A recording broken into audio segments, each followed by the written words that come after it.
Folks, the 10K Invitational is making its third annual return. We host a golf tournament every year, and this year it's going to be the best one yet. And if you want to know why, it's because we booked it on a Friday. You're hearing that right, a scramble, drinking with your buddies, drinking with your friends, your family, doing it for charity, playing golf, Friday afternoon, 1 p.m. in the middle of the summer. Doesn't get any better than that. So July 28th at the Hastings Golf Club. Join us for the third annual 10K Invitational charity golf scramble, folks. Jason and Carly Zucker are going to be there. We're all going to be there. We have a ton of sponsors coming out doing some awesome things. We have, what's his name? Nick Kiefer coming back, who is a long drive contest participant. He hits the ball like 450 yards. You can pay a little extra to have him hit your ball on a par 5.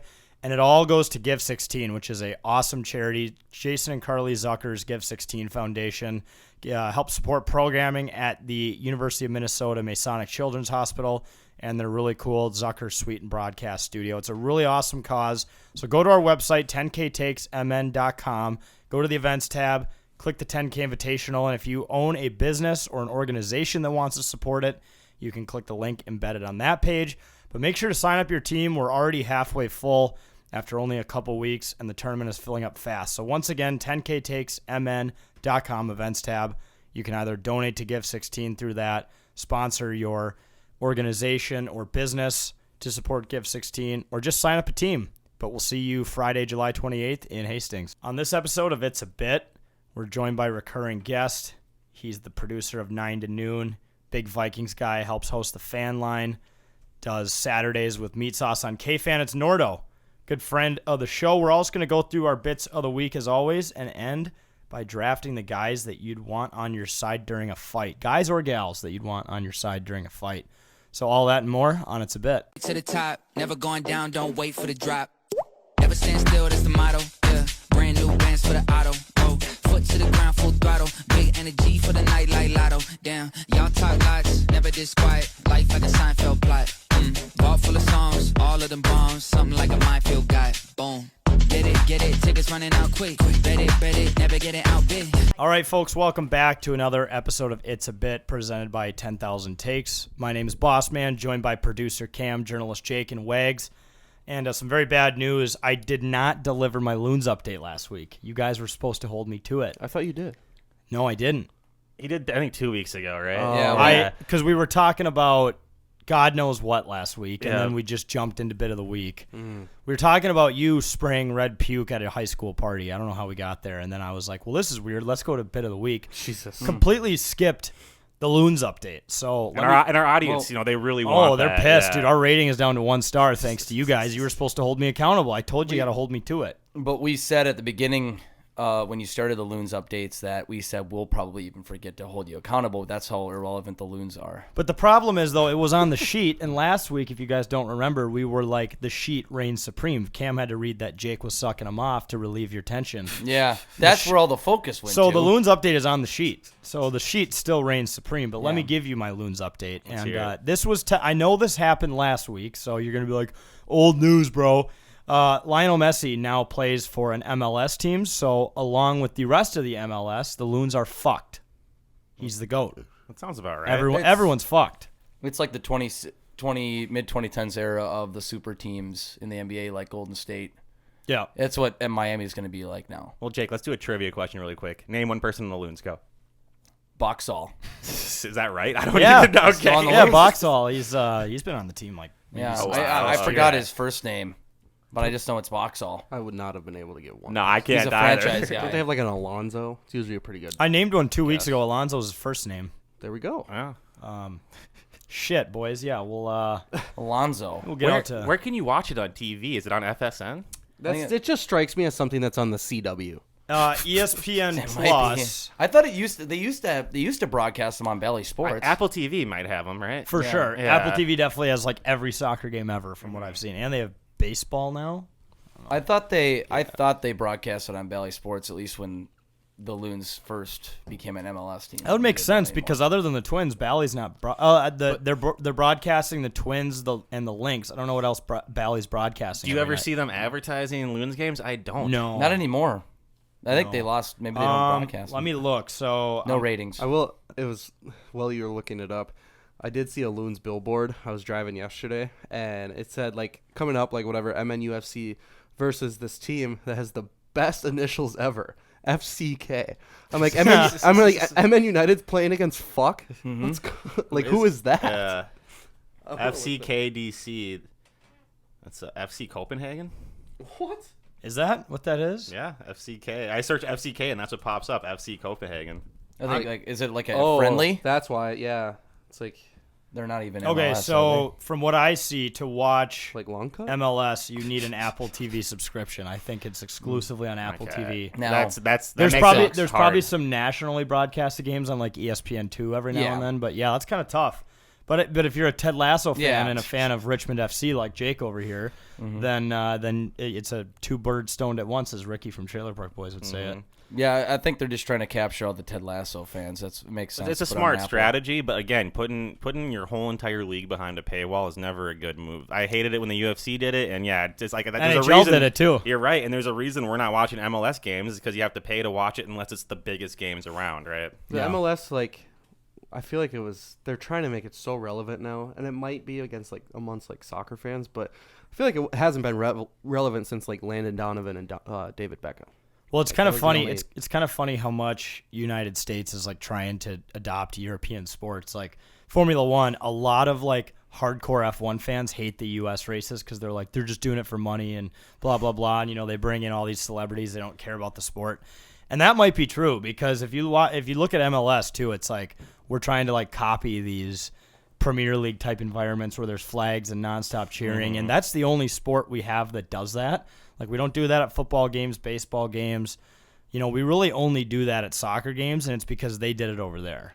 Yeah, and well, also in soccer, you have I feel like a lot more time to coordinate chants and get everything's rolling. When you're like watching an NFL game, like you don't really, unless like you're on defense, like you only have time for one chant really. The skull chant is about as easy as Yeah. it gets. And that's literally from a soccer team. right. Yeah, yes, so it is. yeah, we're frauds. incorporating. And but- fuck the Carolina Hurricanes, by the way, because they have like Oh, a yeah. variation of it. Yeah, but They then use the skull. whenever you call them out, they're like, "You guys fucking stole it from another team." It's like we asked. There's Yeah, a but whole we're- there's yeah, a but whole Yeah, but thing going on you here. stole it from a team who stole it from the original people, Yeah. which Yeah. makes you twice as worse. But you're in at South that. Carolina, or wherever you are. You're in the Carolinas. We're in Minnesota, Norwegian-based. Norwegian has a lot of Norwegians here, and the chant comes from the Nordic or Yep, a Nordic Scandinavian soccer team, countries, yeah. and we're very Nordic-based in the states, so at least makes more sense to have it here. And Skull's a Vikings word. It just all makes so much I'm sense. pretty sure the winner of the chant is whoever's killed more people. I think Vikings have killed much more people than Hurricanes have.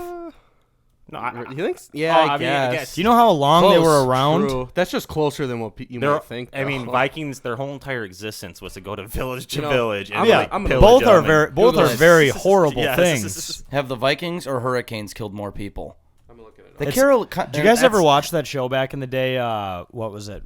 Most Dangerous Warrior or Deadliest something? Warrior. Deadliest Oh, yeah. Warrior. Never mind. Yep. It was like, those were the best. It was like, who would win in a fight? a Five samurai CIA or like a versus cowboy. 5 CIA Yeah, agents. yeah. Yeah, KBG. And they would or simulate fights based Yeah. on the weapons. Dude, yeah, that show is actually sick. I would Yeah. I would love to bet on that. I know. Not knowing the outcome. Ritual. That's a big go back and rewatch. Yeah. Dude. Speaking Simulations. of betting on crazy shit, when I was at Cheese Days in Clayton, Wisconsin this week, where my Cheese Days. my buddy Bob lives. They have lawnmower pull contests. Yes. I posted on the 10K socials, and I was like, "Fuck, man! The next time I come back to this, we're gonna do research on all these people entering it, and we're gonna like bet on this." My dad did lawnmower derby once. Really? They have lawnmower derbies. It's the best. where people literally crash You're into crashing each other. into each with other Yeah, on lawnmowers? lawnmowers? literally like build a lawnmower. Do and you build a cage? yeah, you build a cage and you fucking that hit sounds- people. I would just have a Dangerous. walking lawnmower. Dude, Well, some of that's these not allowed. some of these lawnmowers and the lawnmower pole looked like semi trucks for kids. That's Like it was, and they were loud as fuck. And, And I'm like, the- can you imagine cutting the grass with this? This is kind of unrelated, but they also do. I wish they did this when I was a kid because it would have been the best. They do Power Wheel derbies, like for kids. Like, Really? like the Power Wheels. Yeah, yeah. It's so sick. They put engines in those things. No, they just use the normal batteries. Some people will put like Turbo. higher batteries. Put a in them, fucking but- battery for like a You're gonna win this one Formula today, 1 son. car in there. Yeah. But That'd no, be it's nuts. sick. Anyway, I have the unofficial statistics from the deaths. Uh-oh. Hurricanes, we average about 50 people a year, except 2019. That was a good year. Oh. I would say around anywhere from 50 to 55 a year. Nearly 50 million people died in the Viking That's era. what I'm telling you about, dude. And Nice. it was a long time too. That's a lot of people. So we Because deserve to that- have the school chant. That was back in the day when like there was nothing else to do but just go find other people to kill. Yep. Because like you just take their land and it's like, okay, well now we're bored again. Let's go find somewhere else Genocide. to Yeah. take. Yeah, It's like I'm bored with this land. I've always been fascinated with the idea of like Vikings. It's probably because I'm such a big fan, but like I just thought they look cool and they're like badass, but not the best people. oh, no, horrible. not at all. They're Horrible not, but people. if you look at the timeline, like everyone else was doing really similar things Right. to them. Where if you got in a fight with like your neighboring village, the norm at the time was to slaughter all the men and to enslave all the women and children. Every single place did it. But don't get me wrong, the Vikings did take it to the next level because they had a complete warrior society, right? Right. But that was like That was normal for a lot of civilizations. that was back just then. It's that was like- just when humans weren't as smart. They're Yeah. just built different. You got to watch so. Vikings on Netflix. I was by just the way. about to It's ask, so is it good? It is really good. Is it yes. very gory? Yes. I'm trying to remember 'cause it's been about 6 months since I've seen it. Yeah, I think it's a little gory, yeah, but they show the lots of hand-to-hand fighting and stuff like that. Better or worse? This might be a hot take. Better or worse than Game of Thrones? Oh, it has to It's- be it's- worse, right? Well, it's because it's based on real history. But see, Yeah. I like that a lot more because you're actually watching what really happened. You know, obviously they're dramatizing a accounts. few of it, but I would prefer real history than the fake shit. I've never actually watched Game Well, of and Thrones. Game of so- Thrones is just meant to mind fuck you. Yeah, Wait, see, Game of there's Thrones no- isn't real? Unfortunately, it's not. And Vikings, Oh. they don't have tits like Game of Thrones has. Like they average like what 6.5 nipples an episode Yeah, in Game 9. of Thrones, I think something it's like That nine. sucks. It's just not a watching just a that. big porn guy statistic. I don't Oh, know. yeah. No way. My brother told me that. I can't remember who told me that stat, but I'm like, I saw a your graphic brother- about it. oh, once. so there was a graphic. It's like, Yes. okay, who sat there and counted I was that? gonna say, is your brother a porn guy? No, he must have saw the graphic. Yeah, no, I saw the graphic as well. Yeah, it was just on. We need to find out who made the It graphic. was like the last season it was going on. It was like floating around Twitter. or That's the something. final boss porn guy. Is Yeah. the one who makes the graphic and counts the nipples in Yeah. all 8 seasons of that show. You know what? That show, they give airtime to both things. You see quite a few penises as well. Yep, especially the one that gets cut off. No spoilers though. What? Realistic. Watch So- it, Cam. yeah, Let us know you when must, you get to that you must episode. want to see it now. No. All Yes, right, you do. Let's go into the bit of the week. You guys were raving about how good this bit was before the show, so we'll give it to Jake first. What do you got? So I have the Redbox guy bit. So firstly, I don't know who still uses Redbox. I don't know why they exist still. We have streaming services. We have even Redbox on our Fire Sticks and smart TVs. Well, we went to the Holiday near our place in Plymouth and see this guy pull up in some shitty car, and we're about to leave, and he goes up to the Redbox. Like, he's not going to the gas station to buy tobacco or cigarettes, which I thought he looked like he was going to do based on his looks. He goes up to the Redbox, and I say, is this guy using Redbox right now? Is this guy really using Redbox? This guy was up there picking movies from Redbox, physical DVD copies from a Redbox, where it even has signs all over the Redbox. You can stream Redbox on your smart TV, Fire Stick, and Roku. Who the fuck uses Redbox still? We might have hyped it up a little bit, but it was like one of those you had to be there moments. But at the time, I'm about to leave, and I see this guy get out of his car, go right up to the Redbox, select and get a physical copy of a DVD. I'm like, is this guy using Redbox? How old was this person? They were probably, maybe in their 20s? What? Yeah. Oh, they were Yeah. young. Yeah, younger. I could thought see- of it an old guy. No, it was not. If it was an old guy, it would make total perfect Yeah. sense. That's why it threw me off. He looked like a stoner dude, maybe in his late 20s, but looks like he would be a guy to go to a gas station and pick up, tobacco. it was just funny. nicotine. I was just out of it, and then out of nowhere, Jake's like, "Is this guy ordering a fucking about to Redbox?" Jake, maybe it's because What? the guy already spent so much money on cigarettes and chew because it's so expensive in Minnesota that he couldn't afford the $7.99 a month streaming fee, so he just rather would watch the movie for $1. There's literally illegal websites. But Allegedly. yeah. But like, there's allegedly this thing called 123 Movies that my friend told me about. but like, you I can haven't go, used it, though. But Allegedly. But you can go on Redbox on your apps on your phone or TVs and probably spend just as much. Is it the same thing though? Like if you let's say you were going to stream it via your phone, do you just pay per movie you're watching, or is it a higher Probably. fee? I don't know how it works. Either way, I don't know why you would drive just to a random holiday to pick out a physical copy to go back home. This guy didn't go into the gas station. See- he walked in and walked back to his car and left. Redbox is one of those What? things that I forgot existed, and it just kind of blends in with gas stations, and I would never until I see someone Yeah, using it. exactly. And then you're like, oh shit, That's thing, a Redbox and that- someone's using it? That thing still exists and people still use it. I totally forgot. I thought that was just part of the design of every gas I station. can't believe it's still a thing. well, What if he was getting? They have video games games? What if he was getting a video game to play? I just Yeah, that doesn't. you can make rent video games. that still doesn't make sense. That's actually a good point. It's more valid, but it's But- just still weird to me. I feel like I don't know, it's just very odd to me that we live in an era where like 10, 15 years ago when red boxes were a thing, I remember using them like with my parents, like, oh, this is super cool before Netflix was a thing, but then Netflix became a thing and like just even renting stuff digitally, and it doesn't make sense to me. Yeah, I rent movies on YouTube all the time for like $3. Yeah, There's an exactly. old movie I want to watch and I can't find it on any of the 19 streaming services. Yeah. And if You that just pay for it. that alleged thing called Bomba TV that we allegedly have doesn't have it, then Mm-hmm. then I use like YouTube and just rent it for $3. I just think it goes hand in hand with porn guys. I don't know if someone uses Redbox. I mean, he looked like he could have been a porn Well, guy. yeah, I think the only explanation of where it would be normal is if this guy wanted to buy a video game for $60 but wasn't sure, saw mixed reviews and wanted to do a little test run for $3. That's actually really smart because I bought video games that I absolutely hate the first time I put it in. Waste of $60. Yeah, I mean, that makes more sense. It just still was a weird. And especially considering the age scenario. as well, right? It's someone in their 20s. I just feel like if anyone in their 20s knows how to work a phone and would rather do that than go Yeah. to it and actually order a movie. Or this Yeah. guy literally just has like an old TV and a fucking Yeah, Blu-ray he player. could and that's have. it. He's like, no, or he's just one of those adamant people. Like, I'm a person, like, I don't mind DVDs or, like, you know, like, I still have, like, DVDs that my parents still have DVDs and shit, like the special editions of Lord of the Rings and stuff. It's cool.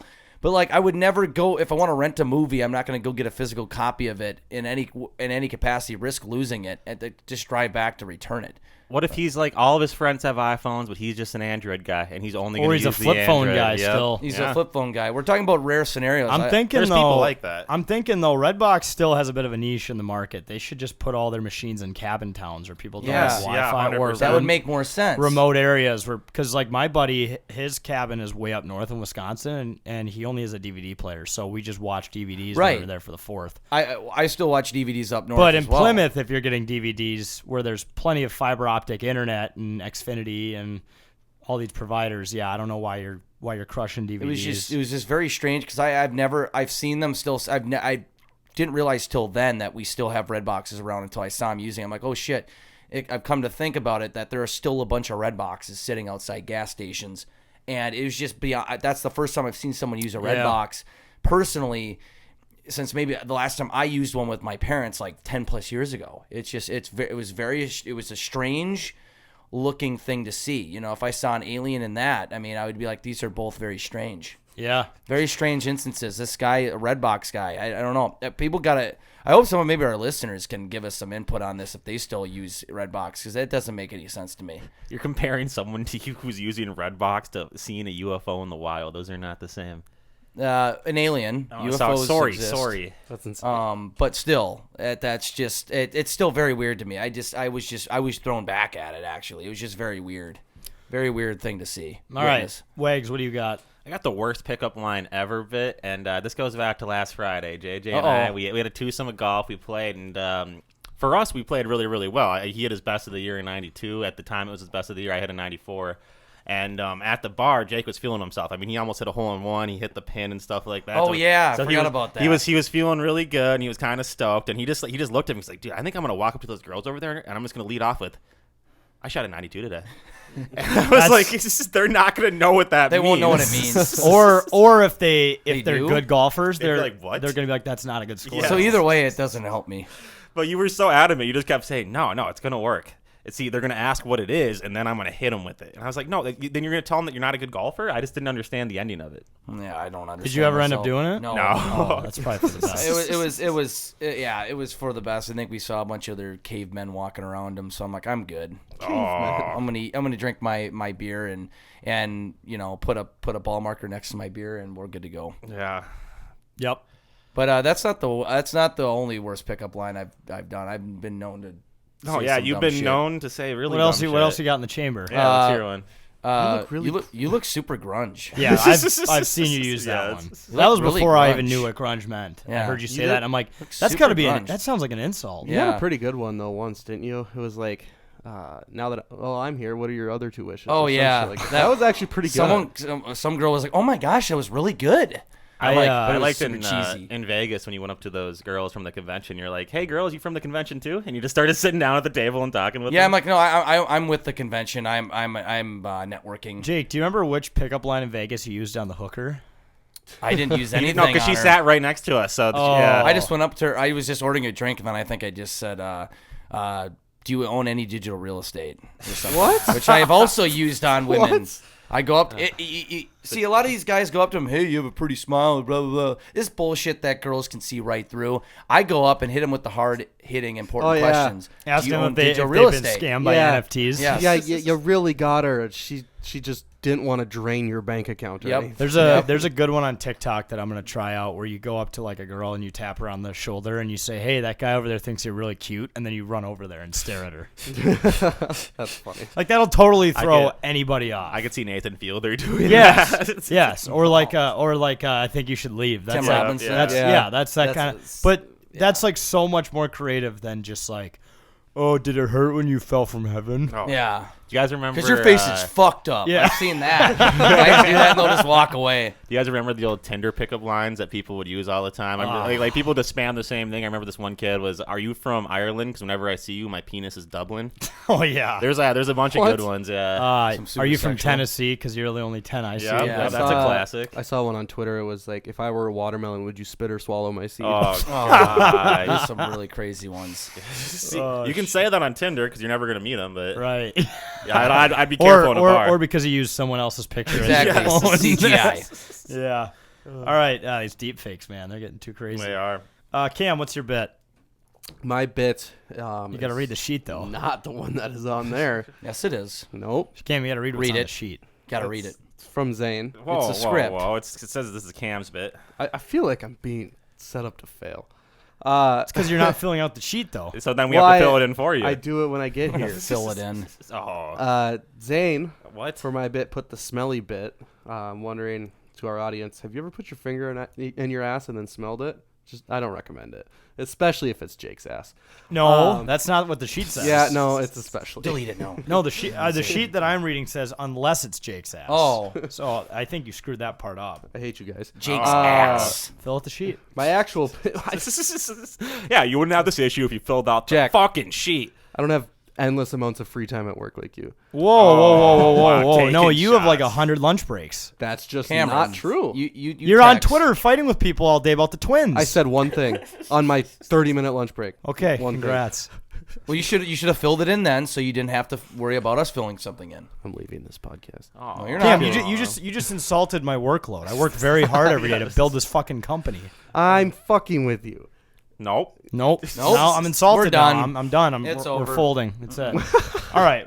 All right. So what's your actual? My done. actual bit is the vacation mode bit. Boat. We're not gonna let him do his bit. Fucking Oh. Christ. I'm going on vacation this weekend, and I've been absolutely worthless at work.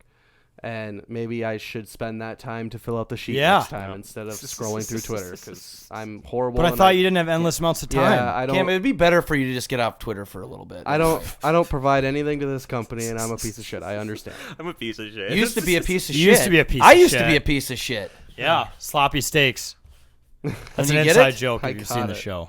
I Sloppy got it. steaks at Trefani's. Yeah. Slick back hair, white couch. Live for New Year's Eve. We've I've lost turned. anyone listening. I know. I'm worried that the sorry. people can't change. Jack, I didn't mean to offend you. I'll rub your feet No, later. no, you're good. I love Or you. you Good. could rub All something right. else. So what's your bet? That was the vacation mode bit. I'm going to Chicago this weekend, and I don't want to be at work. So you just fuck off. Kind Yeah, I just want to leave. No, that's like us on the week before Vegas. We're probably all the worst employees around. Yeah, like the 2 days before Vegas. Oh, I yeah. have an absolutely electric weekend planned, and I just want to think about nothing else besides that. No. I don't care about your oil change. I'm sorry. Work. I didn't say that. Sorry. Your oil change. Dude, oil change.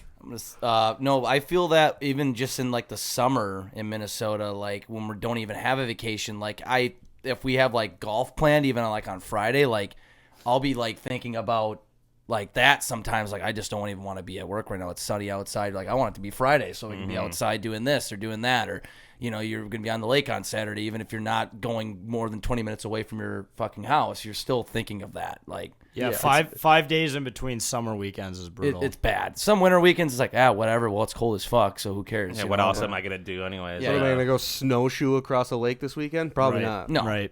No, but no, so when you actually have a vacation in the summer, like you're gonna have, it's probably even worse. Yeah. Especially because I get to see 2 new baseball stadiums. I feel like you're It's more one of of a them. hard on for that than seeing Morgan Wallen. Well, that's part of it though, because Morgan Wallen's at Wrigley Field. oh yeah, that's so gonna be a you're literally gonna have a heart attack and die. I'm at Wrigley Field, Morgan Wallen, and you're gonna collapse. But Cam, Morgan Wallen's going to ruin his voice again, and he's not going to show up. Yep. He's gonna go out in the middle of the show, dude. It's Even gonna be if he brutal. did gonna though, replace him with, it like, would Iron suck. Maiden. But there's also 3 other singers there, so we're good. Who's opening? Well, I don't know who's opening, but Weezer. it's so Shut up. it's Morgan Wallen, Ernest, Parker McCollum, and Bailey Zimmerman. Okay. All 4 Good are lineup. fantastic. So it'll be fun, and I'm probably gonna end up in jail.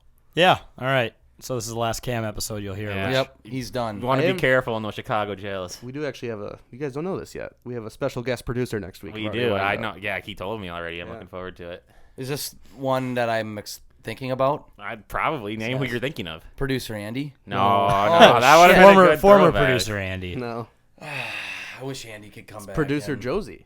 Oh, producer Josie. Josie. Yeah. Oh, okay. Josie's good. You know what? If he's listening to this, Josie, you need to have the bit tracker ready. We need Yes. you need to present it next week. When I Yeah, that tell should be you our third segment next when I week. tell you the reason why I'm not going to be here, I'm going to get ridiculed more than I already have on this episode already. Well, you got to tell us now. Yeah, I'm going to. Oh, Okay. I have a demolition derby meeting. a meeting. just a meeting. I will be out. Like, what is this in? Like where is it's, it it's at? all the people that we run with. We just go to like a bar and like figure out a game plan. I don't think you actually. I think figuring out a game plan is just chugging pitchers. Hit their cars harder than they We hit gotta our All right, now cars. let's get beers. No, I meant like where we're gonna build, like cars we're gonna get, shit like Oh. that. Do you There's have logistics any- to this? They took Okay, their jobs. I hate you.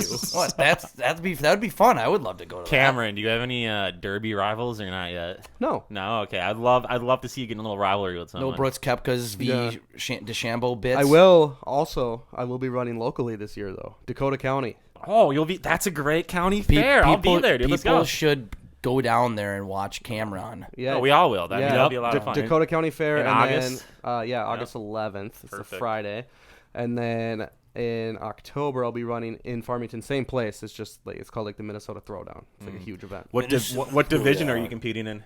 So the It's true. There's a division. Why is, I'm like, curious. class. Yeah, thought he it's was actually a legit serious. question. wow. Dakota County.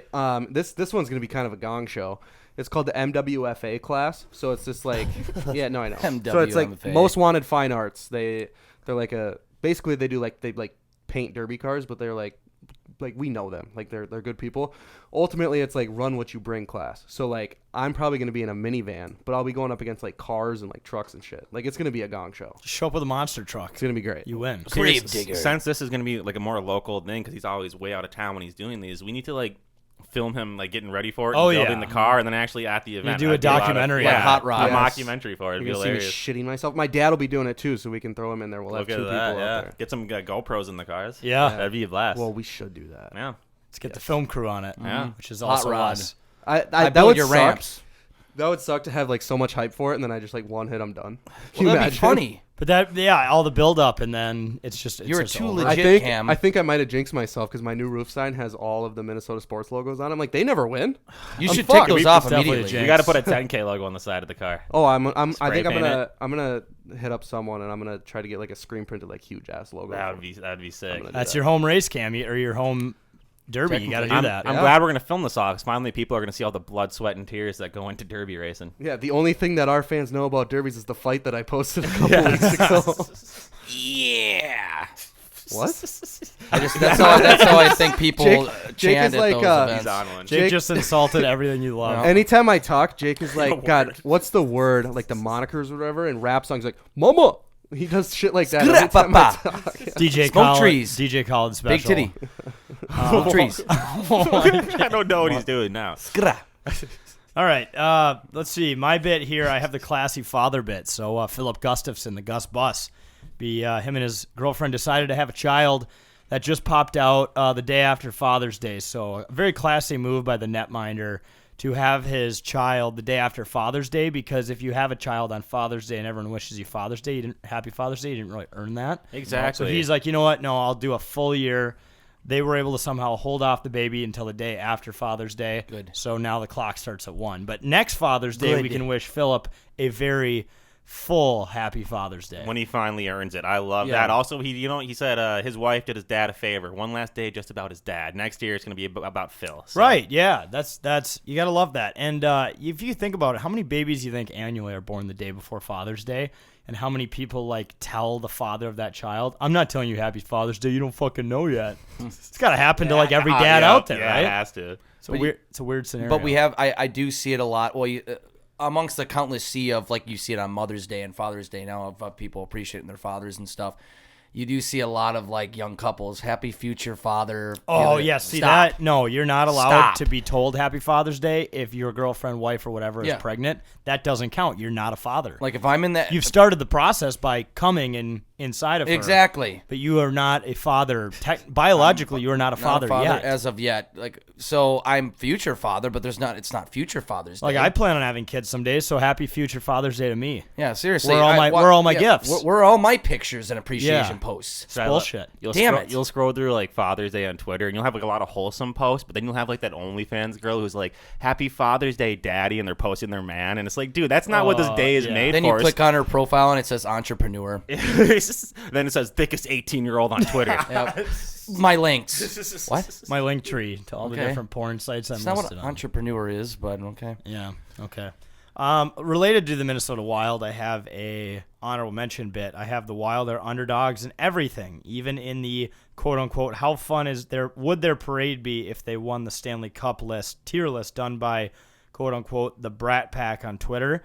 He listed the Wild in the Wild were ranked mid but enjoyable tier, which is total horseshit. Like, first off, if you're just listing this by your assumptions of how fun each city is, you have no idea what it's like to be in St. Paul the night of a Wild game. Because they had like the big ones like Philly, New York, listed Boston, like the biggest named cities. Yeah. But realistically, St. Paul would be the most crazy because we're deprived of championships already in Minnesota.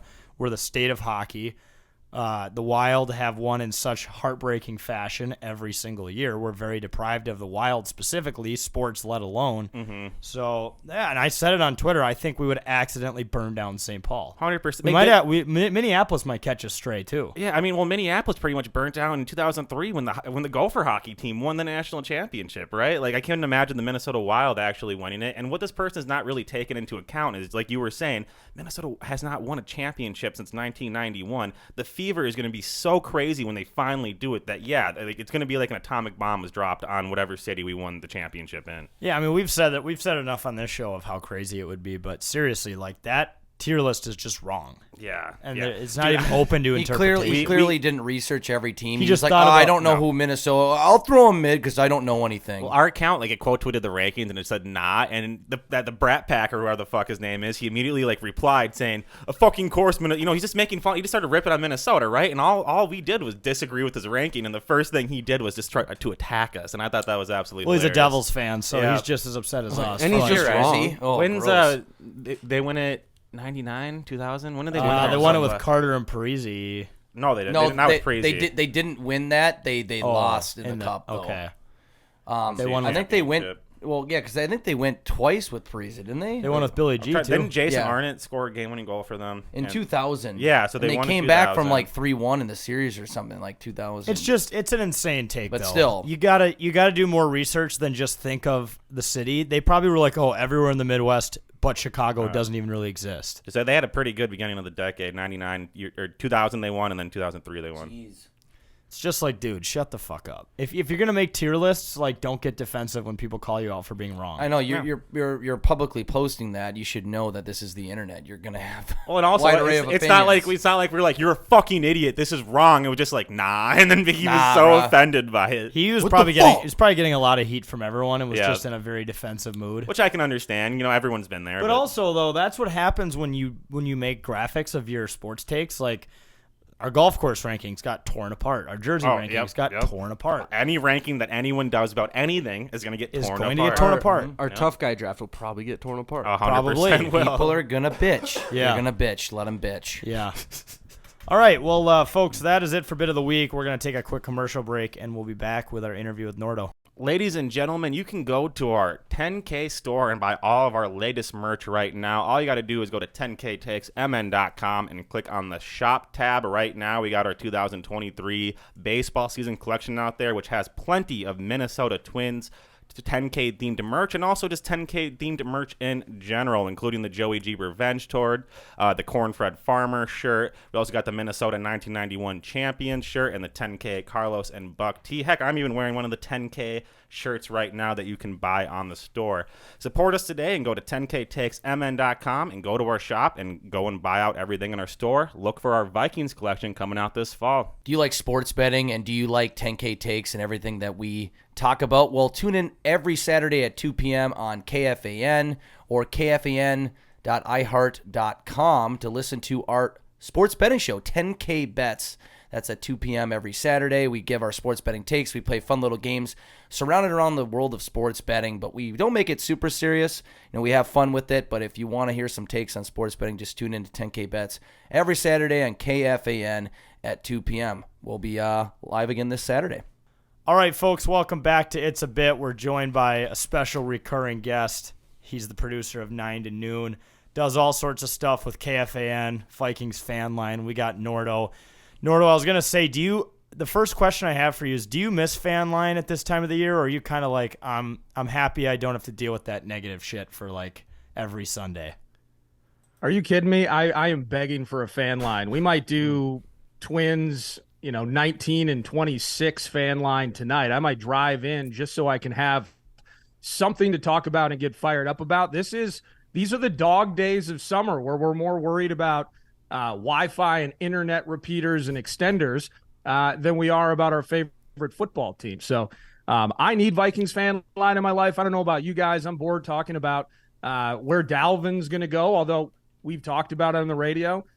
Super bored with talking about what will they do with Danielle Hunter and what the trade currency will be in return. That sucks. I don't want to talk about getting rid of guys. I want to talk about games that are actually being played and games that count. And since the baseball team is trying to relegate itself right now, I'm begging for Fan Line. Hell yeah, I miss it. You're looking forward to hearing the people who thinks they can be the general manager of the football team I guess that's probably got an entertainment value to it, though, because you do listen to some of those people, and you're like, thank God this person is nowhere near the front office. Yeah. Well, I was going to ask you, Nordo, I think don't you think about it once in a while? Yeah. Well, I was going to ask you really quick. I know we haven't had you on, and I think since before last season. I mean, what was there any ridiculous? What was the most ridiculous person to call in? Was there anything crazy someone said last year during Fan Line that really sticks in your memory? Well, it's constant. Well, we did get a couple of people that were already I think it was late October. I'm trying to pin it on the game. Oh, it's obvious. It was after the Dallas game. So we beat the Bills, and that's a we thing, right? Okay, we're rubes. We're adult children. Yep. You beat the Bills, and then you handle that with complete poise and maturity as you proceed to get your asses kicked 40-3 by the Dallas Cowboys. People wanted to fire KOC. They were ready to run around. Crap. A completely disorganized group. What the hell are these guys doing? Not ready to play. He needs some more coordinator training before he can handle professionals in the room. It was that type of malaise, and that's the wave of Fan Line, and that's what makes it so amazing. Is we're on cloud nine, can beat anybody, even though it took, the equivalent of a true miracle at the goal line to get it done against Buffalo.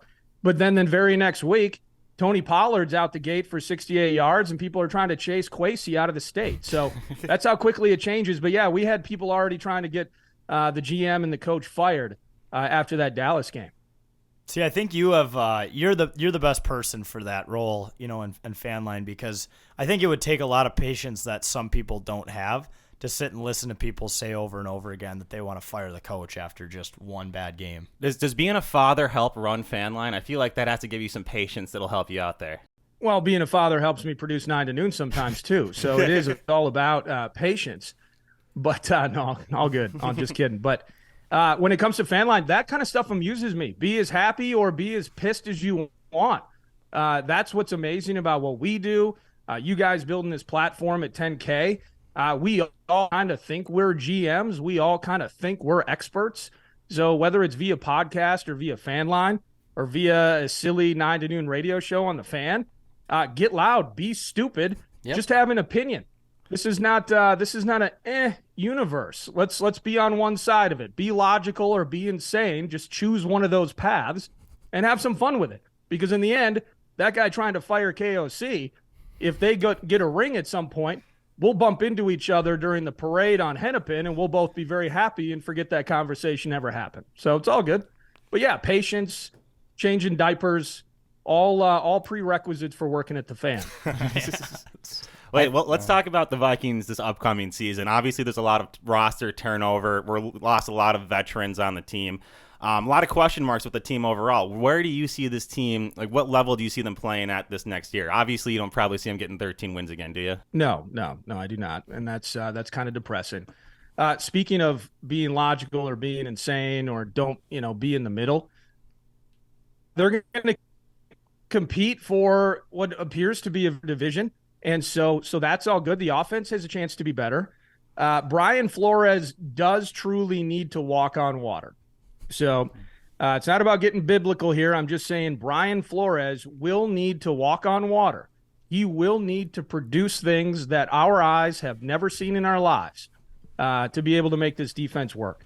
From a talent perspective, you can try to diminish what we've lost, veteran talent, in using the word diminishing returns on said talent. They don't have what they used to have. We fall in love with these names. Time for them to go.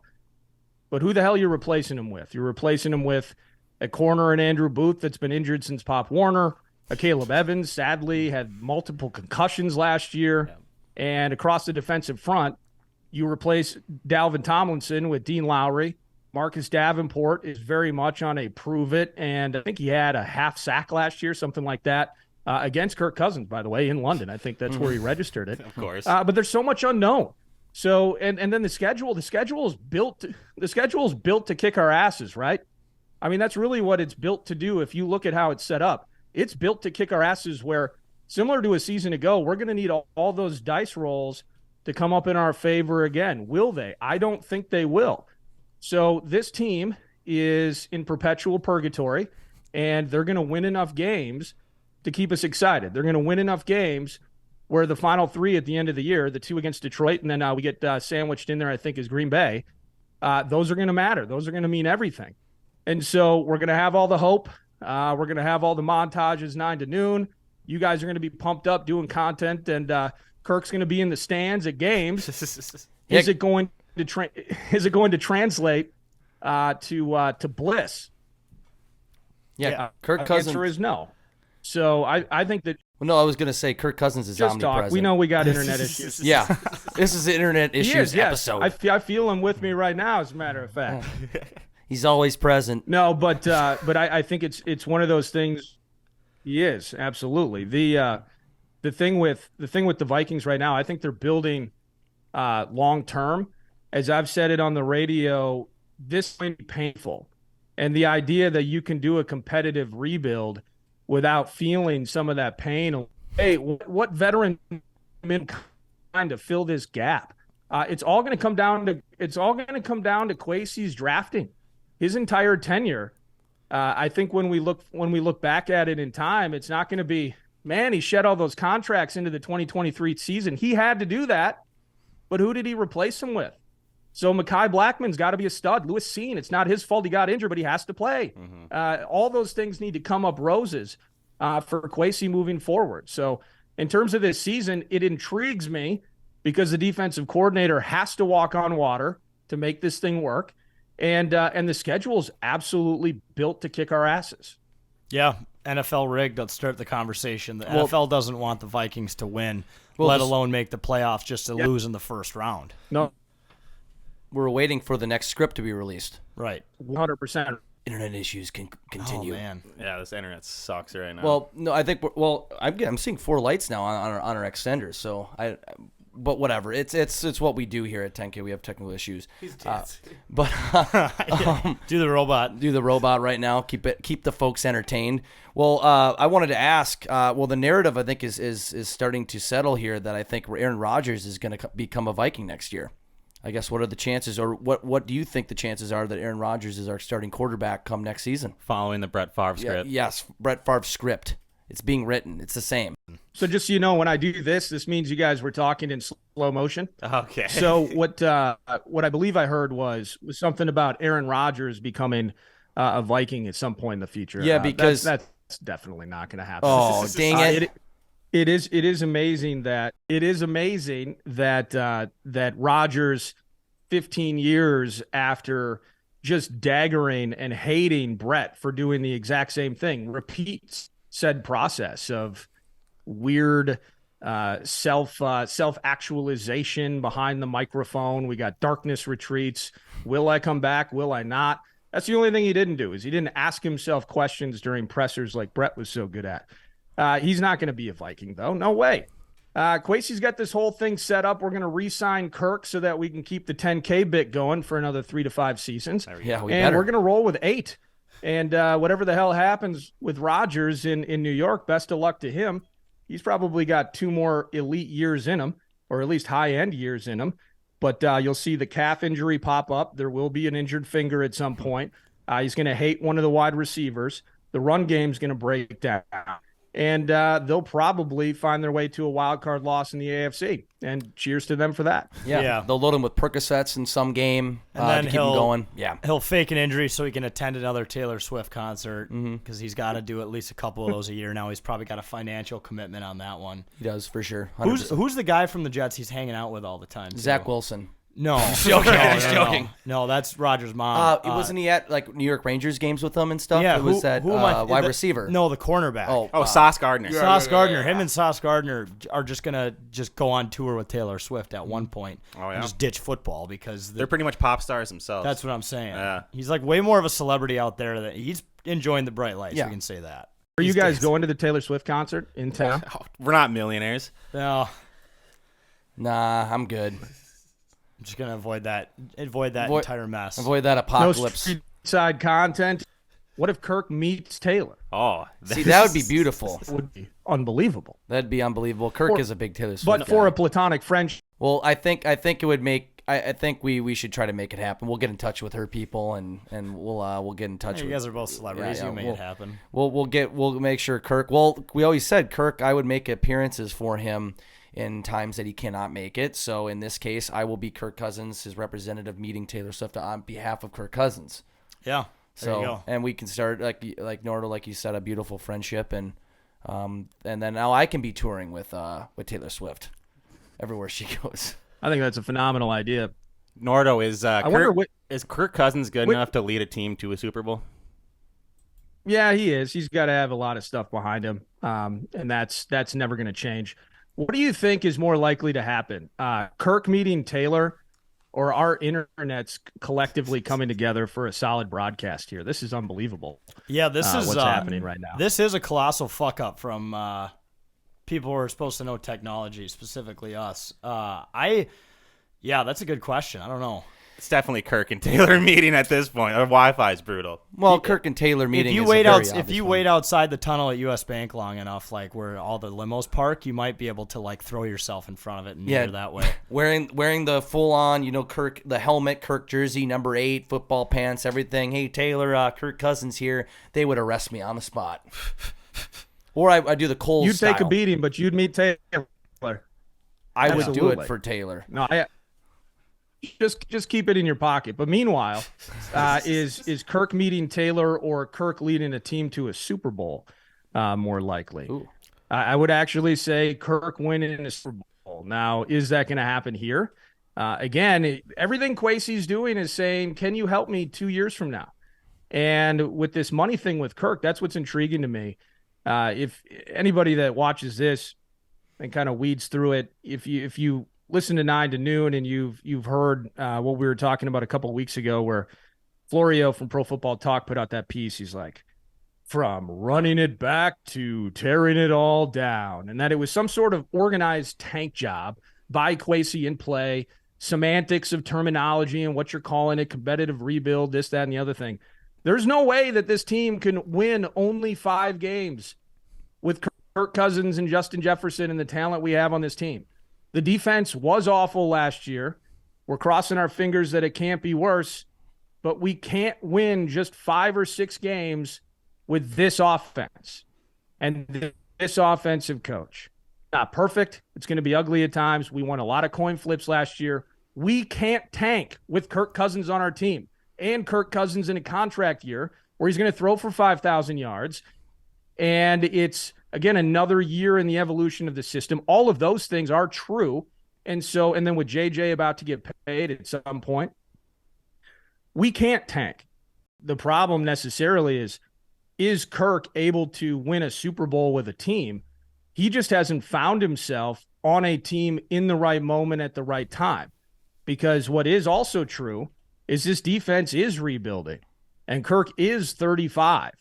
So by the time this team is ready to do it with the people around Kirk, Kirk's going to be 38. So then at that point, if you ask me that same question, and maybe for the first time in his career, he suffered a little bit of a nick in injury, something like that, maybe as of now, with a lot around him, Kirk can absolutely win a Super Bowl. I think being Kirk's in a contract year, I think you got to do the full Tim Brewster conversation with him and ask him, like, are you hungry or are you starving? Which doesn't make sense, but, like, he's going to be hungry. That's a great question. Throw yards to him. He's going to be, it is a good question for him. No, it is. Is he hungry? Is he starving? Is the chili hot? That's probably a question for his gal. Are the clothes laid out correctly? Is the playbook properly tabbed and labeled? And then just go from there. No, I like Kirk. The money is going to be, but the way it's laid out, they're not going to really be able to do much with it until early March. And so Kirk drama continues. But as of now, again, it's when we look back at this season, we shouldn't be talking about Kirk's production as to an inhibitor this season ends up. So it's all defense. We'll see. Yeah, what do you guys think? Yeah, what do you guys think? What do you think, Kirk? Well, I just think you just don't have the 32nd ranked defense in the league, and we can still win 13 games like that. Just protect me on the offensive line too, and I think we'll win. We'll go 17-0, win a Super Bowl. We'll go 22 or 20-0 or 21-0. I think Easy. I think they'll certainly smash what Vegas thinks they're going to be at 8.5 wins. 100%. I think they should hit that. Yeah. In terms of what about winning the division? What are they plus 350 right now? Yeah, I think they're the favorites. But aren't the Lions the favorites? Depends on what book you're looking I guess at. yeah, Lions that's are the really favorites. close. Yeah. Yeah, Lions. Yeah, and Lions should be the favorites. And then there's still that little creeping, voice in the back of your head that thinks, what if Jordan Love is actually like the guy? And then the Packers continue to figure out a way to be fucking good despite losing their star boy. Mm-hmm. There's just always that chance that he could be a superstar somehow because they've done it before. Yeah, and also don't forget about the Bears too. I know they just had the first overall pick, but they really made some turned great things moves. around. Yeah, they made some Ryan Poles. I think the division overall is going to be very competitive. But Kirk Cousins is by far the best right now. Looking at it, the best quarterback in the division. Yeah, he should be. I think some people have ranked Jared Goff over him just because they're idiots and have no idea what they're talking about. But Kirk Cousins is the clear-cut quarterback of the North. Yep, he's the king. And he was last year anybody too. that puts Goff above Kirk, I think they're just trying too hard. We do try too hard sometimes just to have a different opinion. And in a lot of cases, specifically with the North, there are certainly, if LaFleur can finally, if Rodgers was this dark cloud and LaFleur, I kind of labeled Rocco Baldelli, the Twins manager, as being sometimes a passenger in how this team is operating right now with some of the press conferences, some of the decisions, some of the way that he frames things up during pressers. If LaFleur similarly was a passenger, just stuck under this dark rain cloud of Aaron Rodgers the last couple of seasons, and now they're going to run the ball. Let's say they're a top 10 running offense this year and that sort of thing, and Jordan Love isn't just a complete disaster. That defense is actually pretty good. So I think the team that wins this division, we're talking like 9 or 10 wins. I don't see any of these teams busting out and challenging for home field advantage in the playoffs. I think it's going to be a bloodbath. with the Lions, Vikings, and Packers. I am willing to forget about the Bears, though. I think they're going to have a bad season. So I think screw the Bears. Yeah, this is gonna look like the AL Central. Yeah, it might be. It's gonna be like it's like gonna be like So gross. which middle of the road team is gonna have the most wins. I'm just not I'm not the one to be like super optimistic about Minnesota teams, but at the Vikings, I know their schedule is tougher, but like their defense is only gonna hopefully improve. It shouldn't be the last team in the It can't in the get league. worse than last year. It can't right? get worse. If they can get 13, scrape by with 13 wins last year with that horrid defense, still a beat up offensive line, I think they could at least get 10 wins. Can't cover the spread. Donatel's out of town. Yeah. That helps a lot. Yeah, he had the same. He never adjusted anything. You're making Daniel Jones again make him look like a running quarterback, mobile quarterback. They got to make some adjustment that resolves that, and they go up to the 27th best defense, and they'll win 13 games and win a playoff game. I don't know. Nordo, I don't know. would you say that Vikings fans collectively now have PTSD from the catchphrase "bend don't break" forever? Like you'll never be able to say that to a Vikings fan ever again without them just cringing. Yeah, it produces nightmares. Absolutely. and surly people at the VFW, they're gonna drop some F-bombs on you. Yeah. Don't you feel, if we could pick like something that encompasses Minnesota sports. I don't know why this just popped in my head. Ricky Fowler is Minnesota sports, isn't he? Yeah. He's the Vikings. He's the Minnesota Wild. He is Minnesota sports with what happened in the U.S. Open. There is so much hope. There is so much bending but not breaking. And then the absolute freaking must-have, gotta-have moment, dog dead in the ditch. Yeah. That's Ricky Fowler. He's Minnesota sports.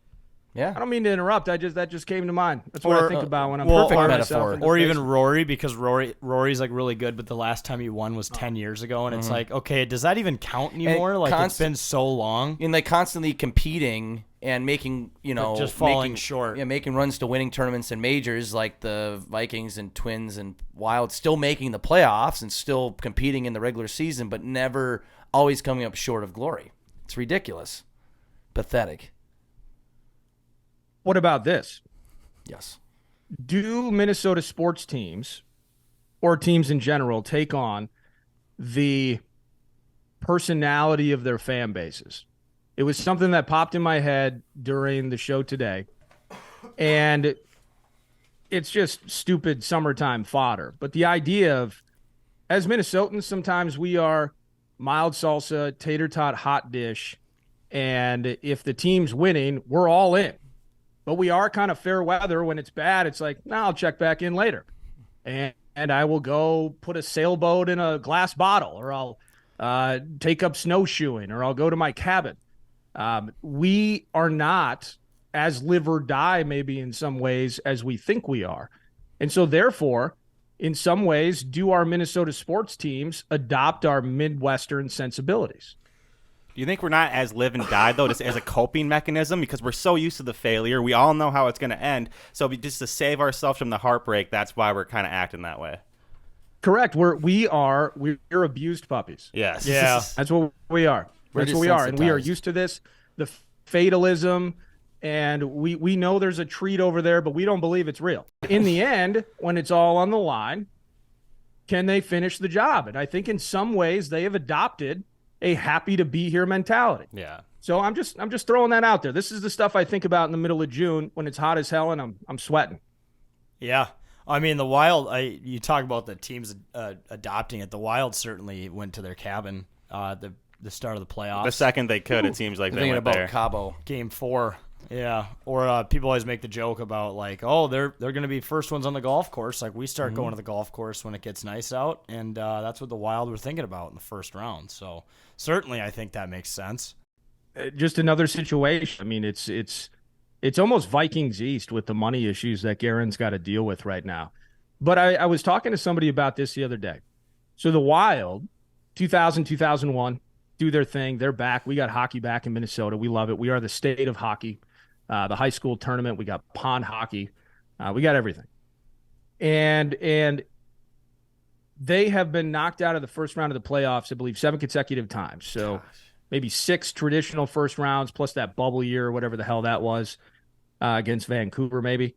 But they've been being very mediocre in the playoffs while giving us super entertaining seasons. The Twins have lost 18 consecutive playoff games. I think that's the longest losing streak in all North American, the core four sports. Why is the perception of the Wild so much different than that of the Minnesota Twins? So is it country club vibe with the Twins, where they've provided us great moments, the summer of Bombas, some in amazing seasons of baseball, a lot of really bad ones, whereas the Wild have been just as impotent in the playoffs over the last near decade now. And overall, save for the 0-3 run, have been very mediocre at times. Why is the perception of those two franchises in the state of Minnesota so different? Because when we talk about the Wild, we love Kaprizov. We're excited for another great season for him. Let's get Gus Bus back in the mix. And we feel like we have a chance, even though Vegas kind of showed us that none of us had a chance. Yeah. But with the Twins, it's like, and I understand it right now, especially given the offense. They don't have the bats, and it's just ugly. I mean, Twins baseball is super boring. We begged for pitching. We finally got it, and now 8 different hitters forgot how to hit. It's awful. So I understand this current moment is probably, unbalancing the scales. But I'm just curious about that. Over the course of time, similar outcomes in the postseason, but the Wild, so much more optimism among hockey fans than with the Twins for baseball fans. I just find that interesting.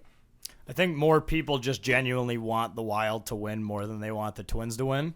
Just kind of the whole state of hockey thing. I mean, you think about a Twins World Series and then think about a Wild Stanley Cup. Like, which one would be crazier? I feel like it's the Cup for sure, just based on the fanship. I know people around here love baseball, but just being the state of hockey, I feel like we give the Wild a lot longer of a leash because people are just such hardcore hockey fans here that they want to believe that can happen.